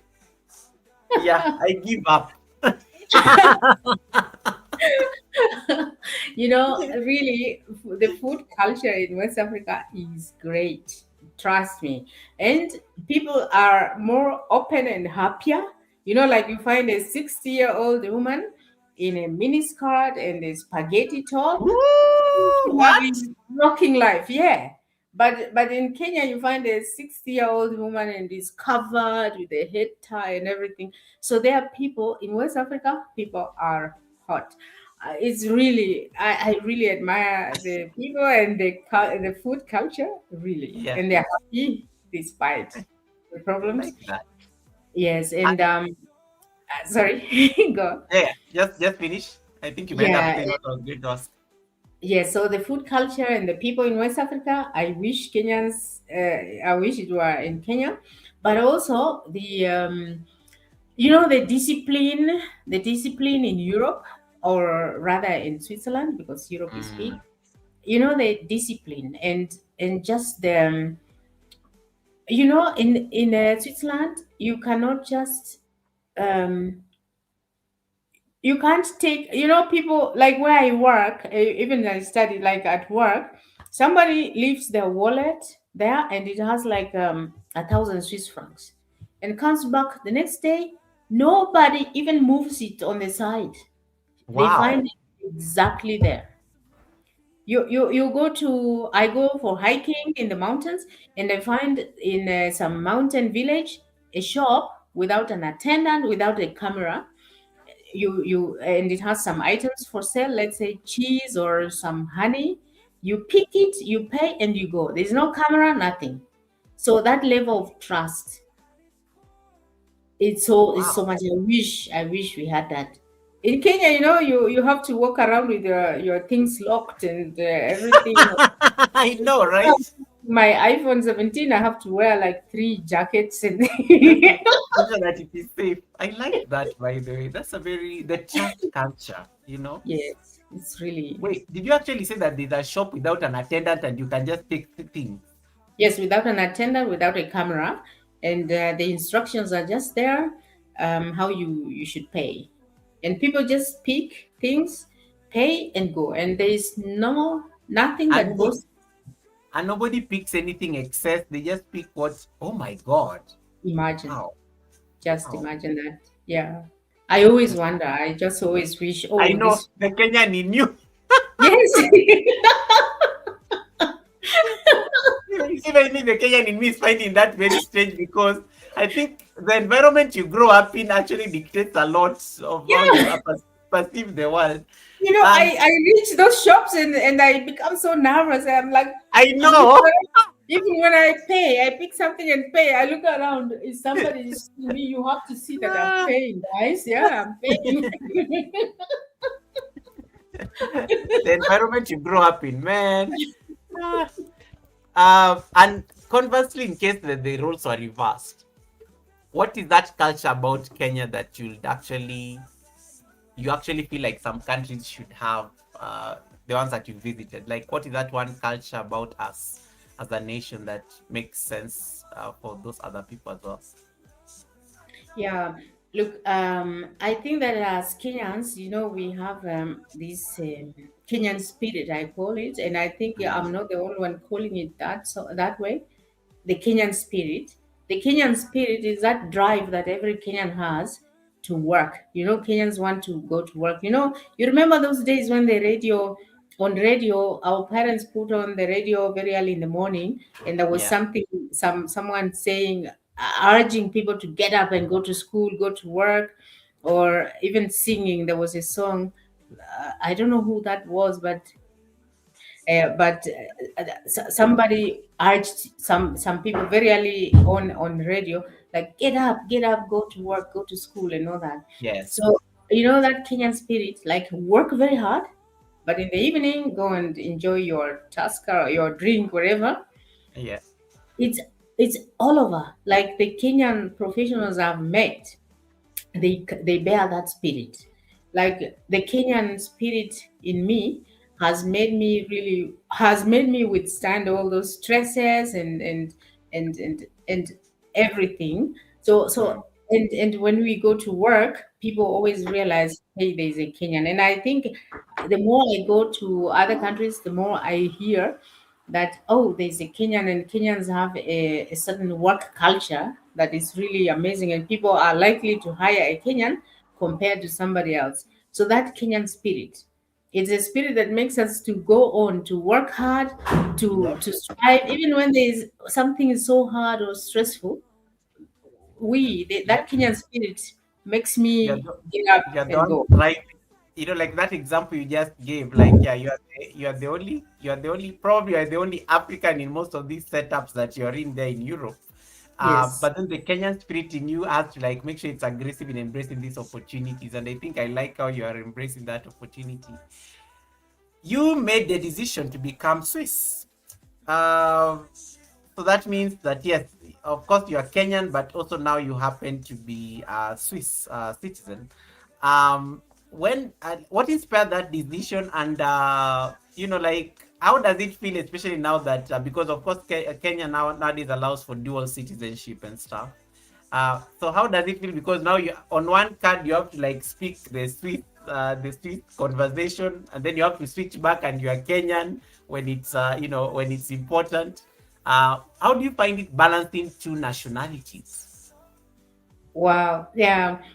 I think that becoming Swiss was a very good decision because it opens up ways, like, just with that red Swiss passport, Yeah, you have a lot of privileges. Like, you can access so many countries without questions.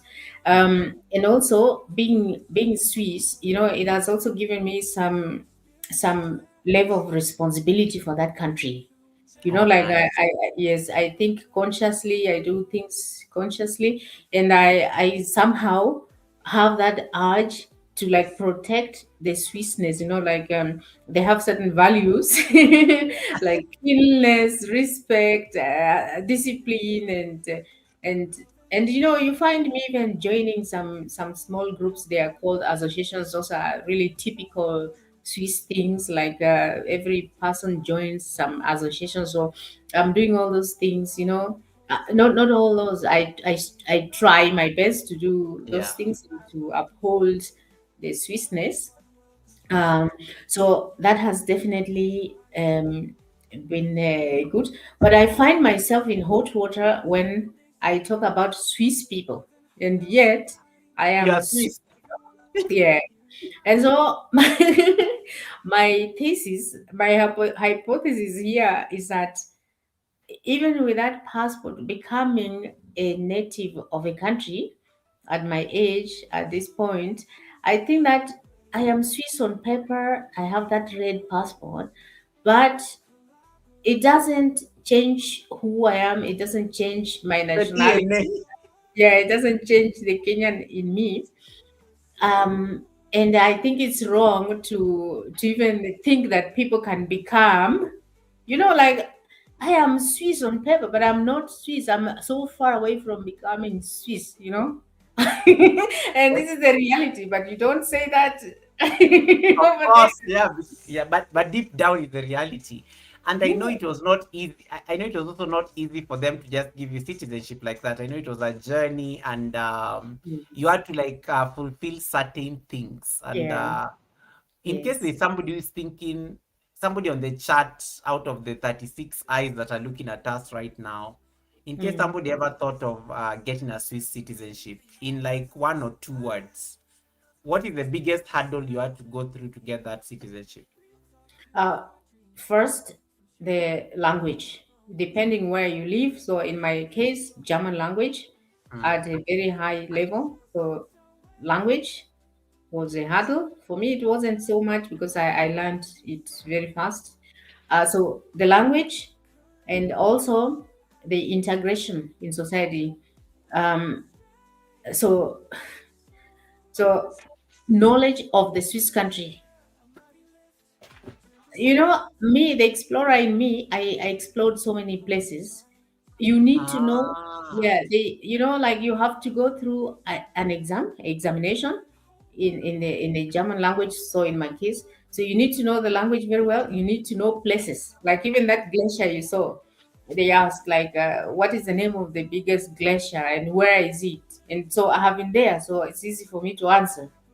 And having to so deep I explored the country. So it's a hurdle if you don't explore the country. So when you go to Switzerland, first learn the language of the region where you live. Secondly, explore the country and talk to people, locals. Have local friends, because this all matters in the exam to become a citizen. wow. Oof. Yeah. And for me, I think I just like, do you find yourself, are there like some, like when you come back home, for example, and maybe you are speaking with your siblings, Yeah. or even your Kenyan friends, and they're like, that's such a sweet behavior. Like there are certain things I'm sure that have rubbed off on you now, 10 years in Switzerland. That even if sometimes you catch yourself and you're like, okay, that is definitely not Kenyan. I need to like Yeah. let me adjust to fit into the home narrative. Yes. People tell me that I explain too much. Like I ask people, now are you gonna come? Are you gonna eat? Will you eat? Oh, Or the Swiss neutrality thing finally rubbed off. yeah, like like would you like to eat? How much would you like to eat? At what time are you gonna come? People just tell me, what kind of stop it. Just easy. Easy. Stop it. Don't ask so many questions. But And it's because the culture there is very specific on this. It asks these precise things because yes, it runs on preciseness, efficiency, and things like that. So I can see yes, how that it's rubbing off on you and stuff. yeah. Yeah. Oh my goodness, that's a good one.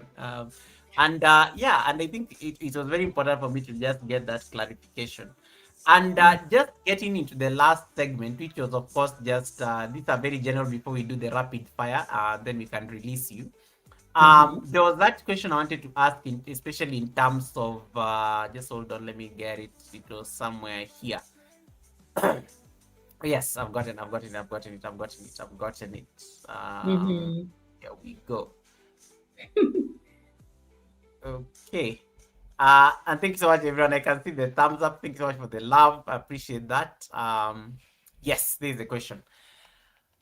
When you look at when you started, when you first set foot in Switzerland over 10 years ago, and Mm-hmm. um, and now that where you've settled in, you've made it a home. You now have like a citizenship as well. You are Swiss. You are now Swiss, clearly. When you look at when you started back in the day, when you're trying to learn languages, figure out the country, do the exploration, get jobs, get through your master's degree, which took you there. And when you look at yourself in Switzerland today, now as Swiss, now as a Kenyan Swiss, what would you say it costs you? Because there's one question I like asking people who have done something that was really out of their comfort zone. What was the cost of being here today, Rhee? Like the cost of being a Kenyan Swiss? Because I know there are sacrifices that you had to make. I know there are decisions you had to make. I know there are opportunities you had to turn down. I know there are relationships you had to like let go. What was the cost of being here today? Like being a Kenyan Swiss, 10 years in and still pursuing your degree and still doing your job and still exploring the world when you can.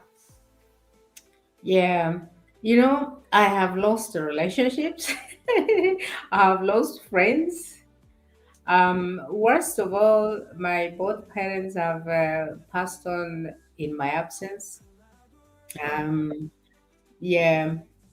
Um, yeah, and it's very painful. Okay, I don't regret it, but I think that for me, something like relationships, I don't fit into the stereotypes of uh, a woman, a woman and all the different stages of a woman.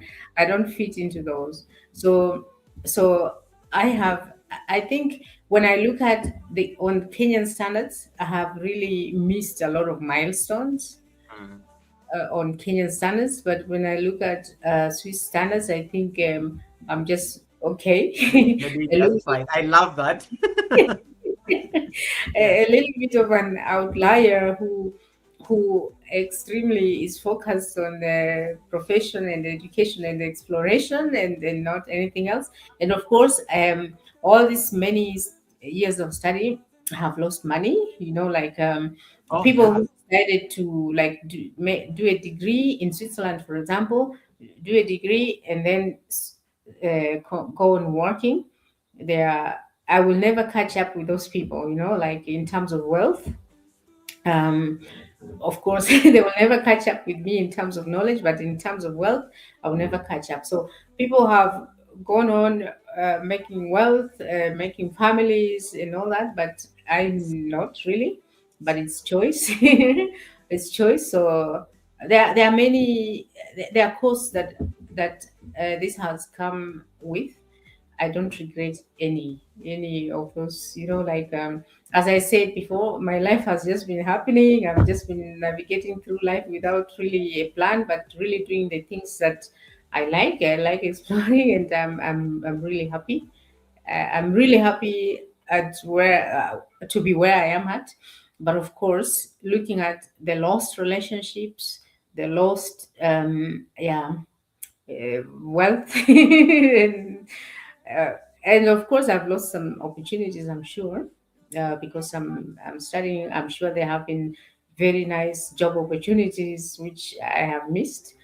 Mm. But looking at the future and the near future and what is just unfolding before me, I think it's just exactly what I wanted. Like if I would start to change to do my contribution within the healthcare system and my dream of the wellness thing. This is exactly what I wanted in life. So yeah, but it's painful to lose friends and relationships because you're pursuing something else like education. Yes, Yeah, and I think I was listening to some podcast, I think early in the week, and they were saying that sometimes that is the cost of growth. Growth sometimes forces you to like do certain things that you don't even plan for it. It just happens naturally because that next level of your life is going to demand that you have to lose certain things, certain relationships, certain like I like how you brought in the idea of money and things like that. So, but ideally, that's the price that you had to leave this country 10 years ago, yeah, and that was separation. You had to separate yourself from familiar. You had to leave like a local job, probably, yeah, just be able to go and pursue a dream. And yeah, and then the sad thing is you're never so sure it will pay off. Like yeah, you're never yes, yeah, you're never so certain that it's going to pay off because it can backfire. yeah, Um, Yes. Yeah. So Anyway, true. I think that's it. The last thing that we are going to ask you, we have these rapid fire questions before we allow you to like close for us. The rapid fire questions, I'm just going to ask you 10 because I know we are going to meet again for part two. Um, these are just 10 random questions. You may either need to say yes or no. You may not need to overthink them. So I've Okay. just selected like 10 of them, and they all speak into a summary of the conversation we've just had today. Number one. Okay, this is going to be a bit obvious. I can put you on the spot. Kenya or Switzerland? Kenya. Of course, of course. I like what you said. Where you run to, that is home. Yeah. Okay. Beach or mountains? Divided by beach. Okay, okay, okay, okay. I heard you speaking about the way you talked about going to that hike in glacier place. Clearly. Coffee or tea? Coffee. Oh, you're a coffee girl like me. Nice. Thank you so much for Yes. that confirmation. Solo travel or you're an introvert, so most likely you're going to say solo travel. Solo travel or travel with friends. Solo. Okay, okay, I knew it. Favorite Kenyan food? I can Mm. don't take kienyeji chicken. Kunde.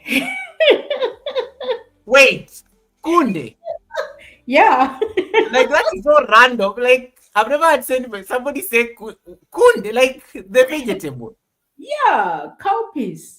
Leaves. That is so random. Like I've never had anybody say kunde is their favorite. That's a Yeah. good one. Welcome, Travel and Foods. Nice to see you. Okay. The next one, number 5. One country that is still on your bucket list. Jamaica. Yeah, man. Wagwan. Yeah. The Jamaicans are so happy on the live stream. They're just like, I can see Evangelist Sandy there on the chat. Elsie Knight is getting excited. Jamaicans, can you relax? Jamaicans relax. She just said like Jamaica, don't push it. Um, then gym or yoga? Jim. Gym, okay. I saw you lifting weights and stuff. Yeah. If you are not a nurse, Rhee, what will you be? A lawyer. What? What? Okay. Okay. Yes. All right. One wellness trend. One wellness trend you wish will disappear. Nordic walking. What is that? What does that mean? You know, that walking where you walk briskly with sticks, two sticks, and you're like, you're really in Okay, sync. what did it do to you? What did that walking do to you? Because I have questions. This is coming from a trauma place. Because you know what? It's very okay. Nothing against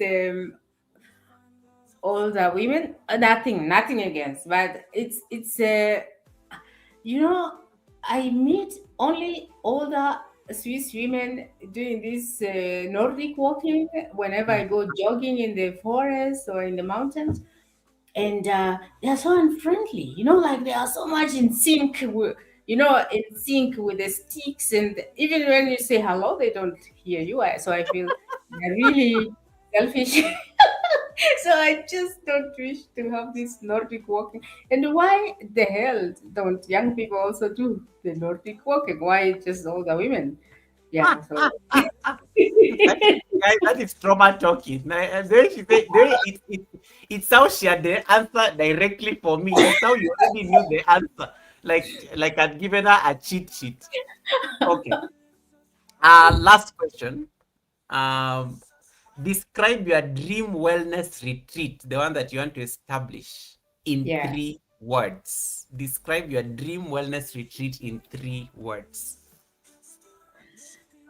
luxury, Mm-hmm. Relaxing, Mm-hmm. heavenly. Eish. Luxury, relaxing, heavenly. I do Yeah. hope you find that as you build, as you build. And now Yeah. the final question, we are going to now just leave you on solo layout so that you can wrap up the conversation for us. I know I've kept you here for like longer. Thank you so much for giving us an extra hour than I know you've been sitting for so long. I don't take that for granted. So I'm just the last part of the conversation is just like to give you the platform in case there's something that you think you wanted to pass across as your message, you can pass it. And then, guys, in case you are still on the chat, please jump over on the pinned link and connect to Rhee before we end her live stream because we are going to end it like shortly.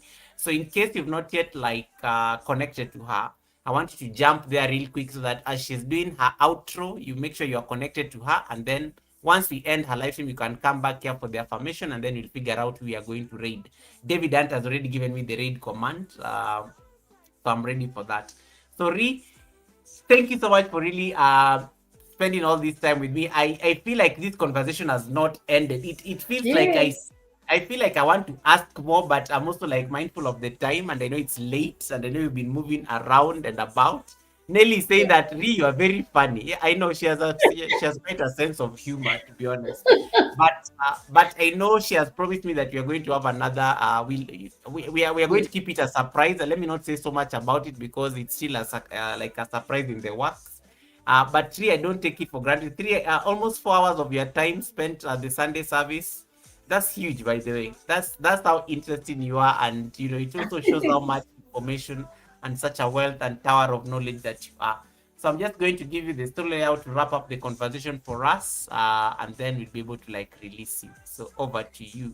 Yeah. Let me see whether I can get that. There we go. Oh, thank you so much, Goga. You know, when you asked me that, I felt it was such a pleasure. And indeed, it has been a pleasure. Look, it feels like it's been an hour only. And I also, just like you, I feel like there's more to discuss and more to talk Yeah. about and to laugh about than what we just said. And for me, it's been so much fun, really. And Goga, you're such an intelligent person. The kind of questions Oh, you've asked, and thank you. the summaries you made, and the contribution, your own contribution and discussion that you brought in. It's really, you're such an intelligent person. And you know, STT, the queen, when she sent me to your channel, she kept telling me, hey, go to Goga, you'll never regret. It's great. It's great over there. And it's been great. I really appreciate. And you know, it's very special, this kind of collabos that you do. It's so special. You're very creative, even to create something like this, a Sunday live service. I was nervous, honestly, as always. I am always nervous, even if I've been on so many stages. And the first few minutes, I was nervous. I always am. And I felt so much at home. Thank you so much. I think we've discussed so much. And for the sake of the time, for me, it feels like it's been an hour. But for the sake of the people watching us, I think that let's have a next conversation. And I can't wait for that conversation. Thank you so much for the super chatters. Thank you so much for everybody that has been here, stayed until now. It's not for granted, right? Hey guys, I'm just me. I like having fun, and I'm enjoying every part of this, and I like collaboration. So, Oka, thank you so much. I can't wait to share more with you next time, and I can't wait to connect with you, as we said, somewhere else. This we will discuss later. So, thanks, guys. Thanks, everybody. It's Thank been a you. pleasure. Yeah, I see Thank you John so. Papa, Thank you Kota. so much. Really. Appreciate that, Rhee. Yeah. Yeah.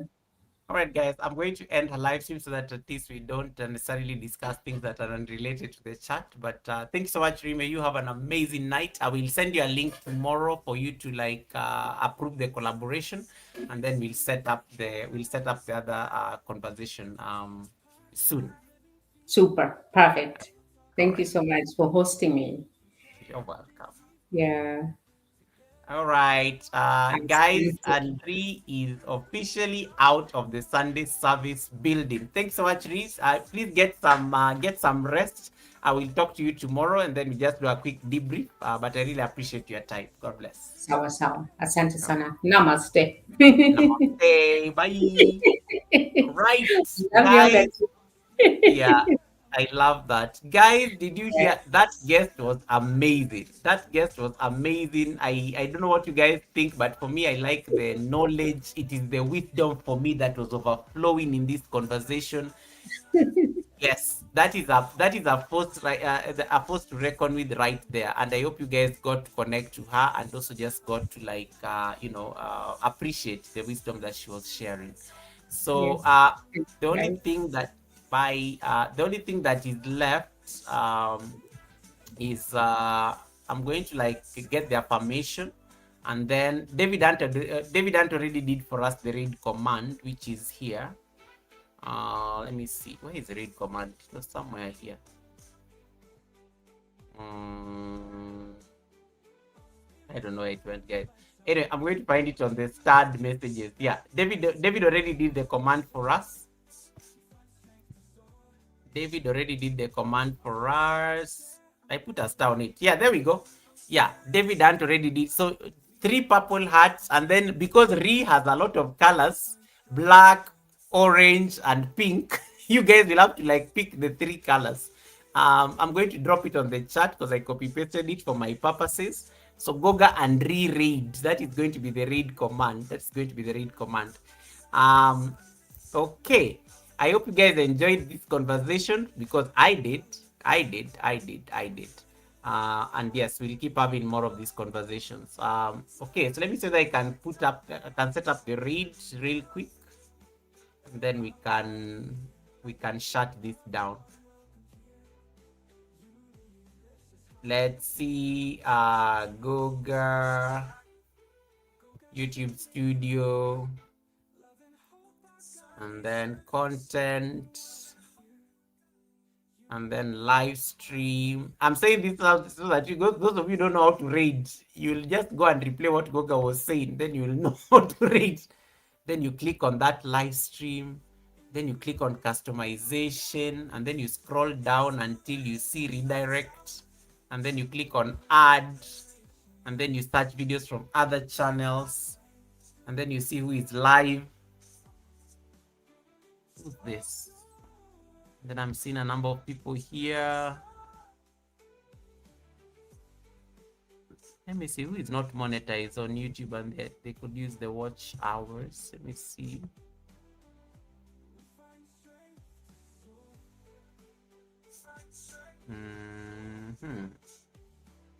Miss VNYC. My spirit is saying I send you there. Miss VNYC. All right, let me see. Let me see. I don't know that. Let me see. I think I can send you to this guy. I'm seeing Big Banana TV is live. Let me see whether I can. I don't know. Let me just confirm whether he's there so that I don't go and crash. Big Banana TV. Big Banana TV. Oh, that's not a live stream. Whew. That's not a live stream. So Miss VNYC. I know Miss VNYC is always talking on the live stream, so I know it's not going to be a bad choice. So I'll send you guys to Miss VNYC. Miss VNYC. She's always there talking on her live stream. So yeah, let me send you to Miss VNYC. She got her monetization back, guys. So I think she'll appreciate the raid. So in case you pass by, let's go and support Miss VNYC. My kindred spirits. Save. Okay, done. Set up the raid.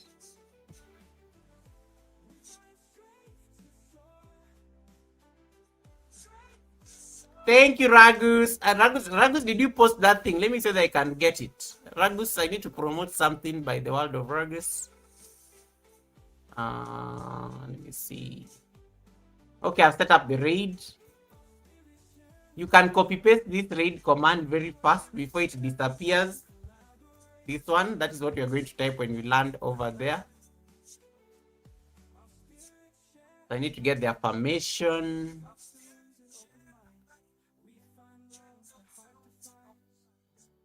The world of ruggers.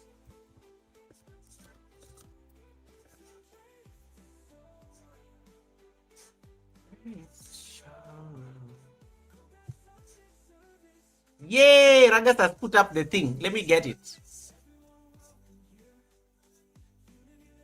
Ragas, I'm changing. Ragas, remove that picture. Ragas, I'm sending you my picture. That one cannot be put. Ragas, I need to send you my picture when I have makeup on and stuff. Pull down that picture. Okay, guys, the World of Ragas and I are having an amazing collaboration in the next 2 weeks. It's in 12 days.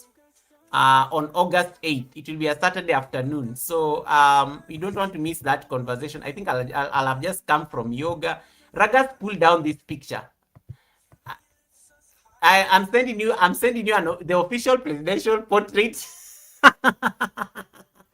Ragas, pull down this picture. Where did you even get this picture? Ragas, who sent you this picture? You are pulling it down. You're pulling it down. This picture is supposed to be a secret picture. Nobody's supposed to have it. Yes. So that is the that is the collaboration we'll be having in the World of Ragas on the 8th of July. Just go to his channel and then just RSVP for that conversation. It's going to be an amazing chat. We are going to talk about a lot of things: life post monetization, the realities of life post monetization. It's going to be a very holistic conversation. Like, you guys are going to enjoy this conversation, so you don't want to miss this chat. So make sure you RSVP for that conversation. It's going to be there. I'm going to be talking about it until that day anyway. And yeah, it's very special, and I can't believe that I'm actually going to have this collaboration with him. But it's going to be an amazing conversation. All right. So don't forget to like RSVP for that show. We are going, trust me, it's going to be worth your time. It's going to be worth your time. It's going to be worth your energy, and it's going to be worth your effort. All right. That is in the next 12 days. All right. Otherwise, guys, let me get the affirmation and then we can go. Affirmation. Where is my affirmation? I even saved it somewhere here. This affirmation was so nice. Yo. This affirmation was so good. I got it. Yes, I've gotten the affirmation. You're going to love this affirmation. It's like, it's just like what Rhee was talking about not so long ago. Yeah, a very beautiful affirmation. It's going to, I want you to think of Rhee as I read this affirmation. Okay, let me see. Banners, affirmation. There we go. Pause the Sunday service music briefly. Okay, there we go. Affirmation. Oh, and Elsie Night, in case you can help me run Elsie Night's playlist. I'm running some 2 playlists that I need help. Elsie Night and Herald of Mary. Herald of Mary is like, she got demonetized. So she's trying to get back her monetization next month. And the WH is really reducing. You know, YouTube cannot remonetize you if the watch hours are under 4,000. And then Elsie Night is working towards her monetization. So she has a very nice long playlist. It has, I think, over 86 videos and things like that. Let's get these 2 ladies into the YouTube partner program. I want them to start having these super chat problems, membership problems. I want them to start having these problems that we have. So Elsie Night and Herald of Mary, please, in case you have like some extra devices or your laptops, just let it like run these 2 ladies so that they can get back their monetization. It's very important. Yeah, they're working. Like Elsie works so hard.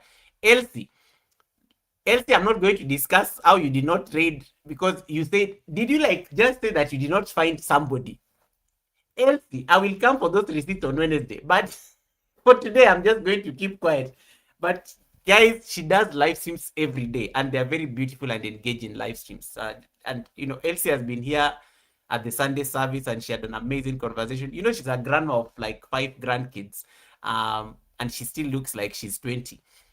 Whatever you do, that information is entirely up to you. Yes, let us get her to the finish line, and then Herald of Mary. Herald of Mary, I think the watch hours are dropping so badly. Because I think the last time she sent me a screenshot of her studio, it was like at 3,800 and something. So we need to just make sure that it stays above 4,000, because I think she's reapplying next month. Next month is August, yeah. So she's supposed to reapply for the monetization in August.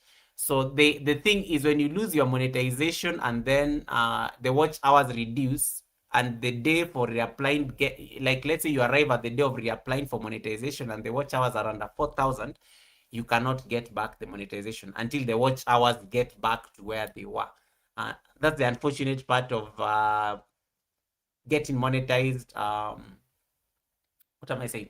That's the unfortunate part of getting monetized, and then you get demonetized when you had already gotten all the full the full monetization.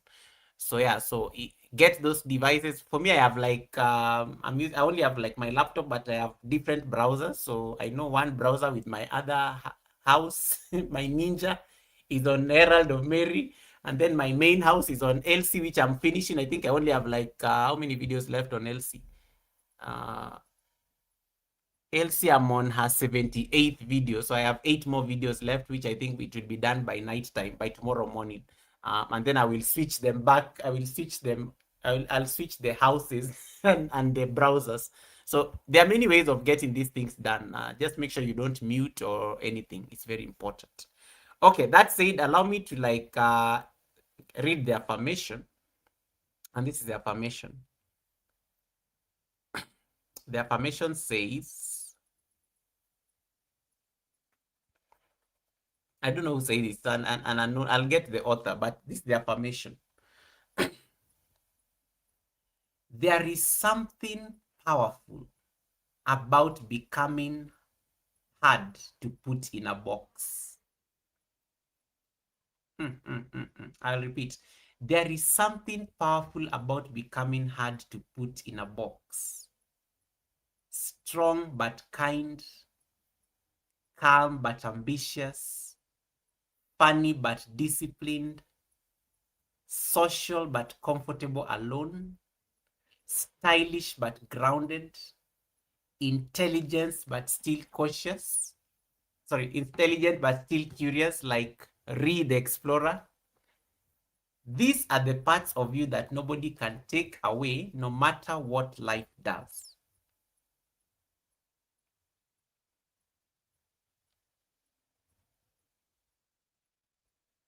Become hard to put in a box. And this was the final Sunday service for the month of July.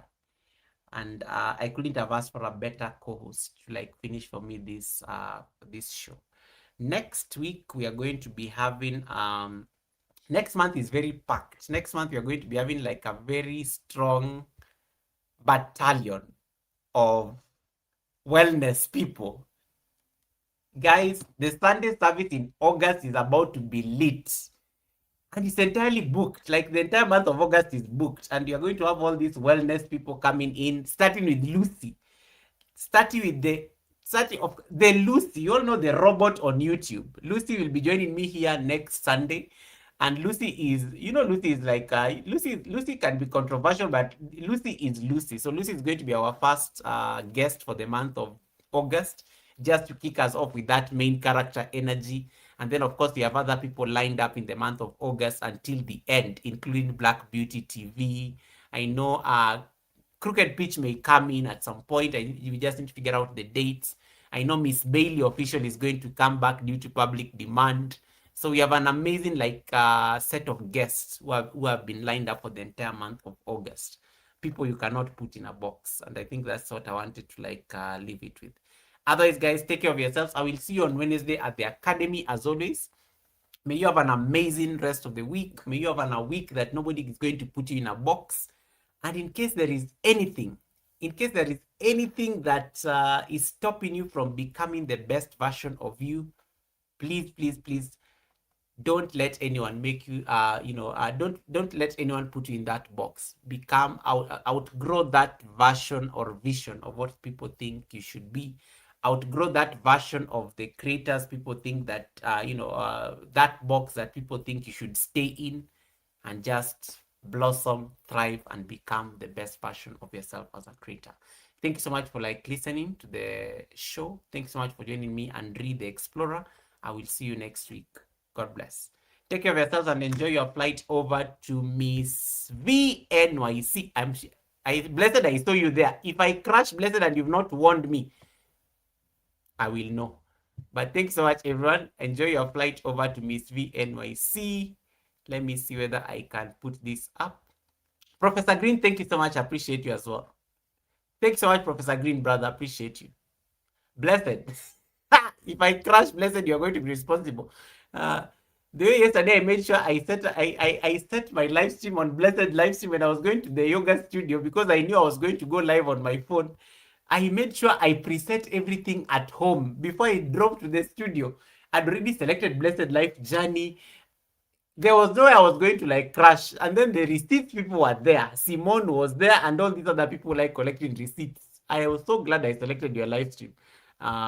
Blessed, thank you so much for setting. Thank you so much for setting that live stream yesterday, presetting it, because it's very easy to go and pick a live stream that has not started because it has been preset. And Blessed Life Journey did an amazing job at that. So you can even be selecting Blessed or Vivid Worth in case you are not so sure that you're going to be live, or you feel like you're going to crash or something like that. Blessed Life Journey saved me yesterday. I'm not even complaining. Thank you so much, Blessed. You made me look so good on that read. Appreciate it. Okay, guys, let us go and support Miss VNYC. As I said, she got her monetization back, so she's building the channel afresh, and I know she's there on the panel. Let us go and celebrate her. Just type those read commands and those nice emojis. Okay, and that's it. God bless you, everyone. Take care of yourselves and enjoy your flight. David, thank you so much for the command. All right.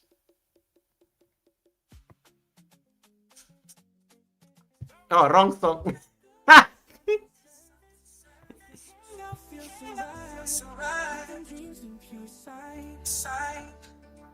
A podcast of living things. Real talk fuels our dreams. From challenges we've grown. Together achieve our growth. Inspirations lights our way. Uplifting what we say. Collaboration at its core. We find strength through the soul. Our spirits share a mighty lift through gentle tunes and open minds. We find love that heart defines. Go back Sunday service, love and hope our guiding light. Everyone welcome here. Unity lifts us higher. Inspirations lights our ways. Lifting words, collaboration. We find strength to soar.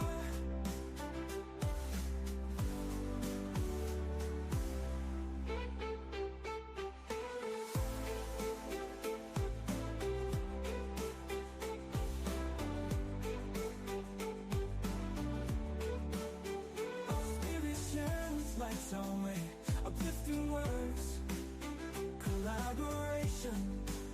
We find strength to soar. Our spirits share a mighty lift through gentle tunes and open minds. We find love that heart defines. We find strength to soar.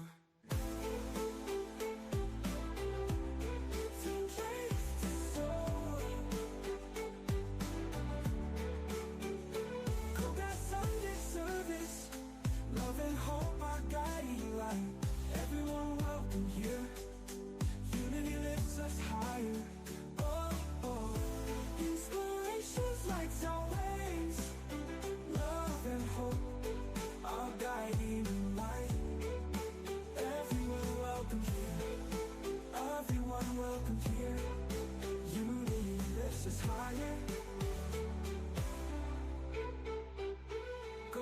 Sunday service, love and hope our guiding light. Everyone welcome here, unity lifts us higher.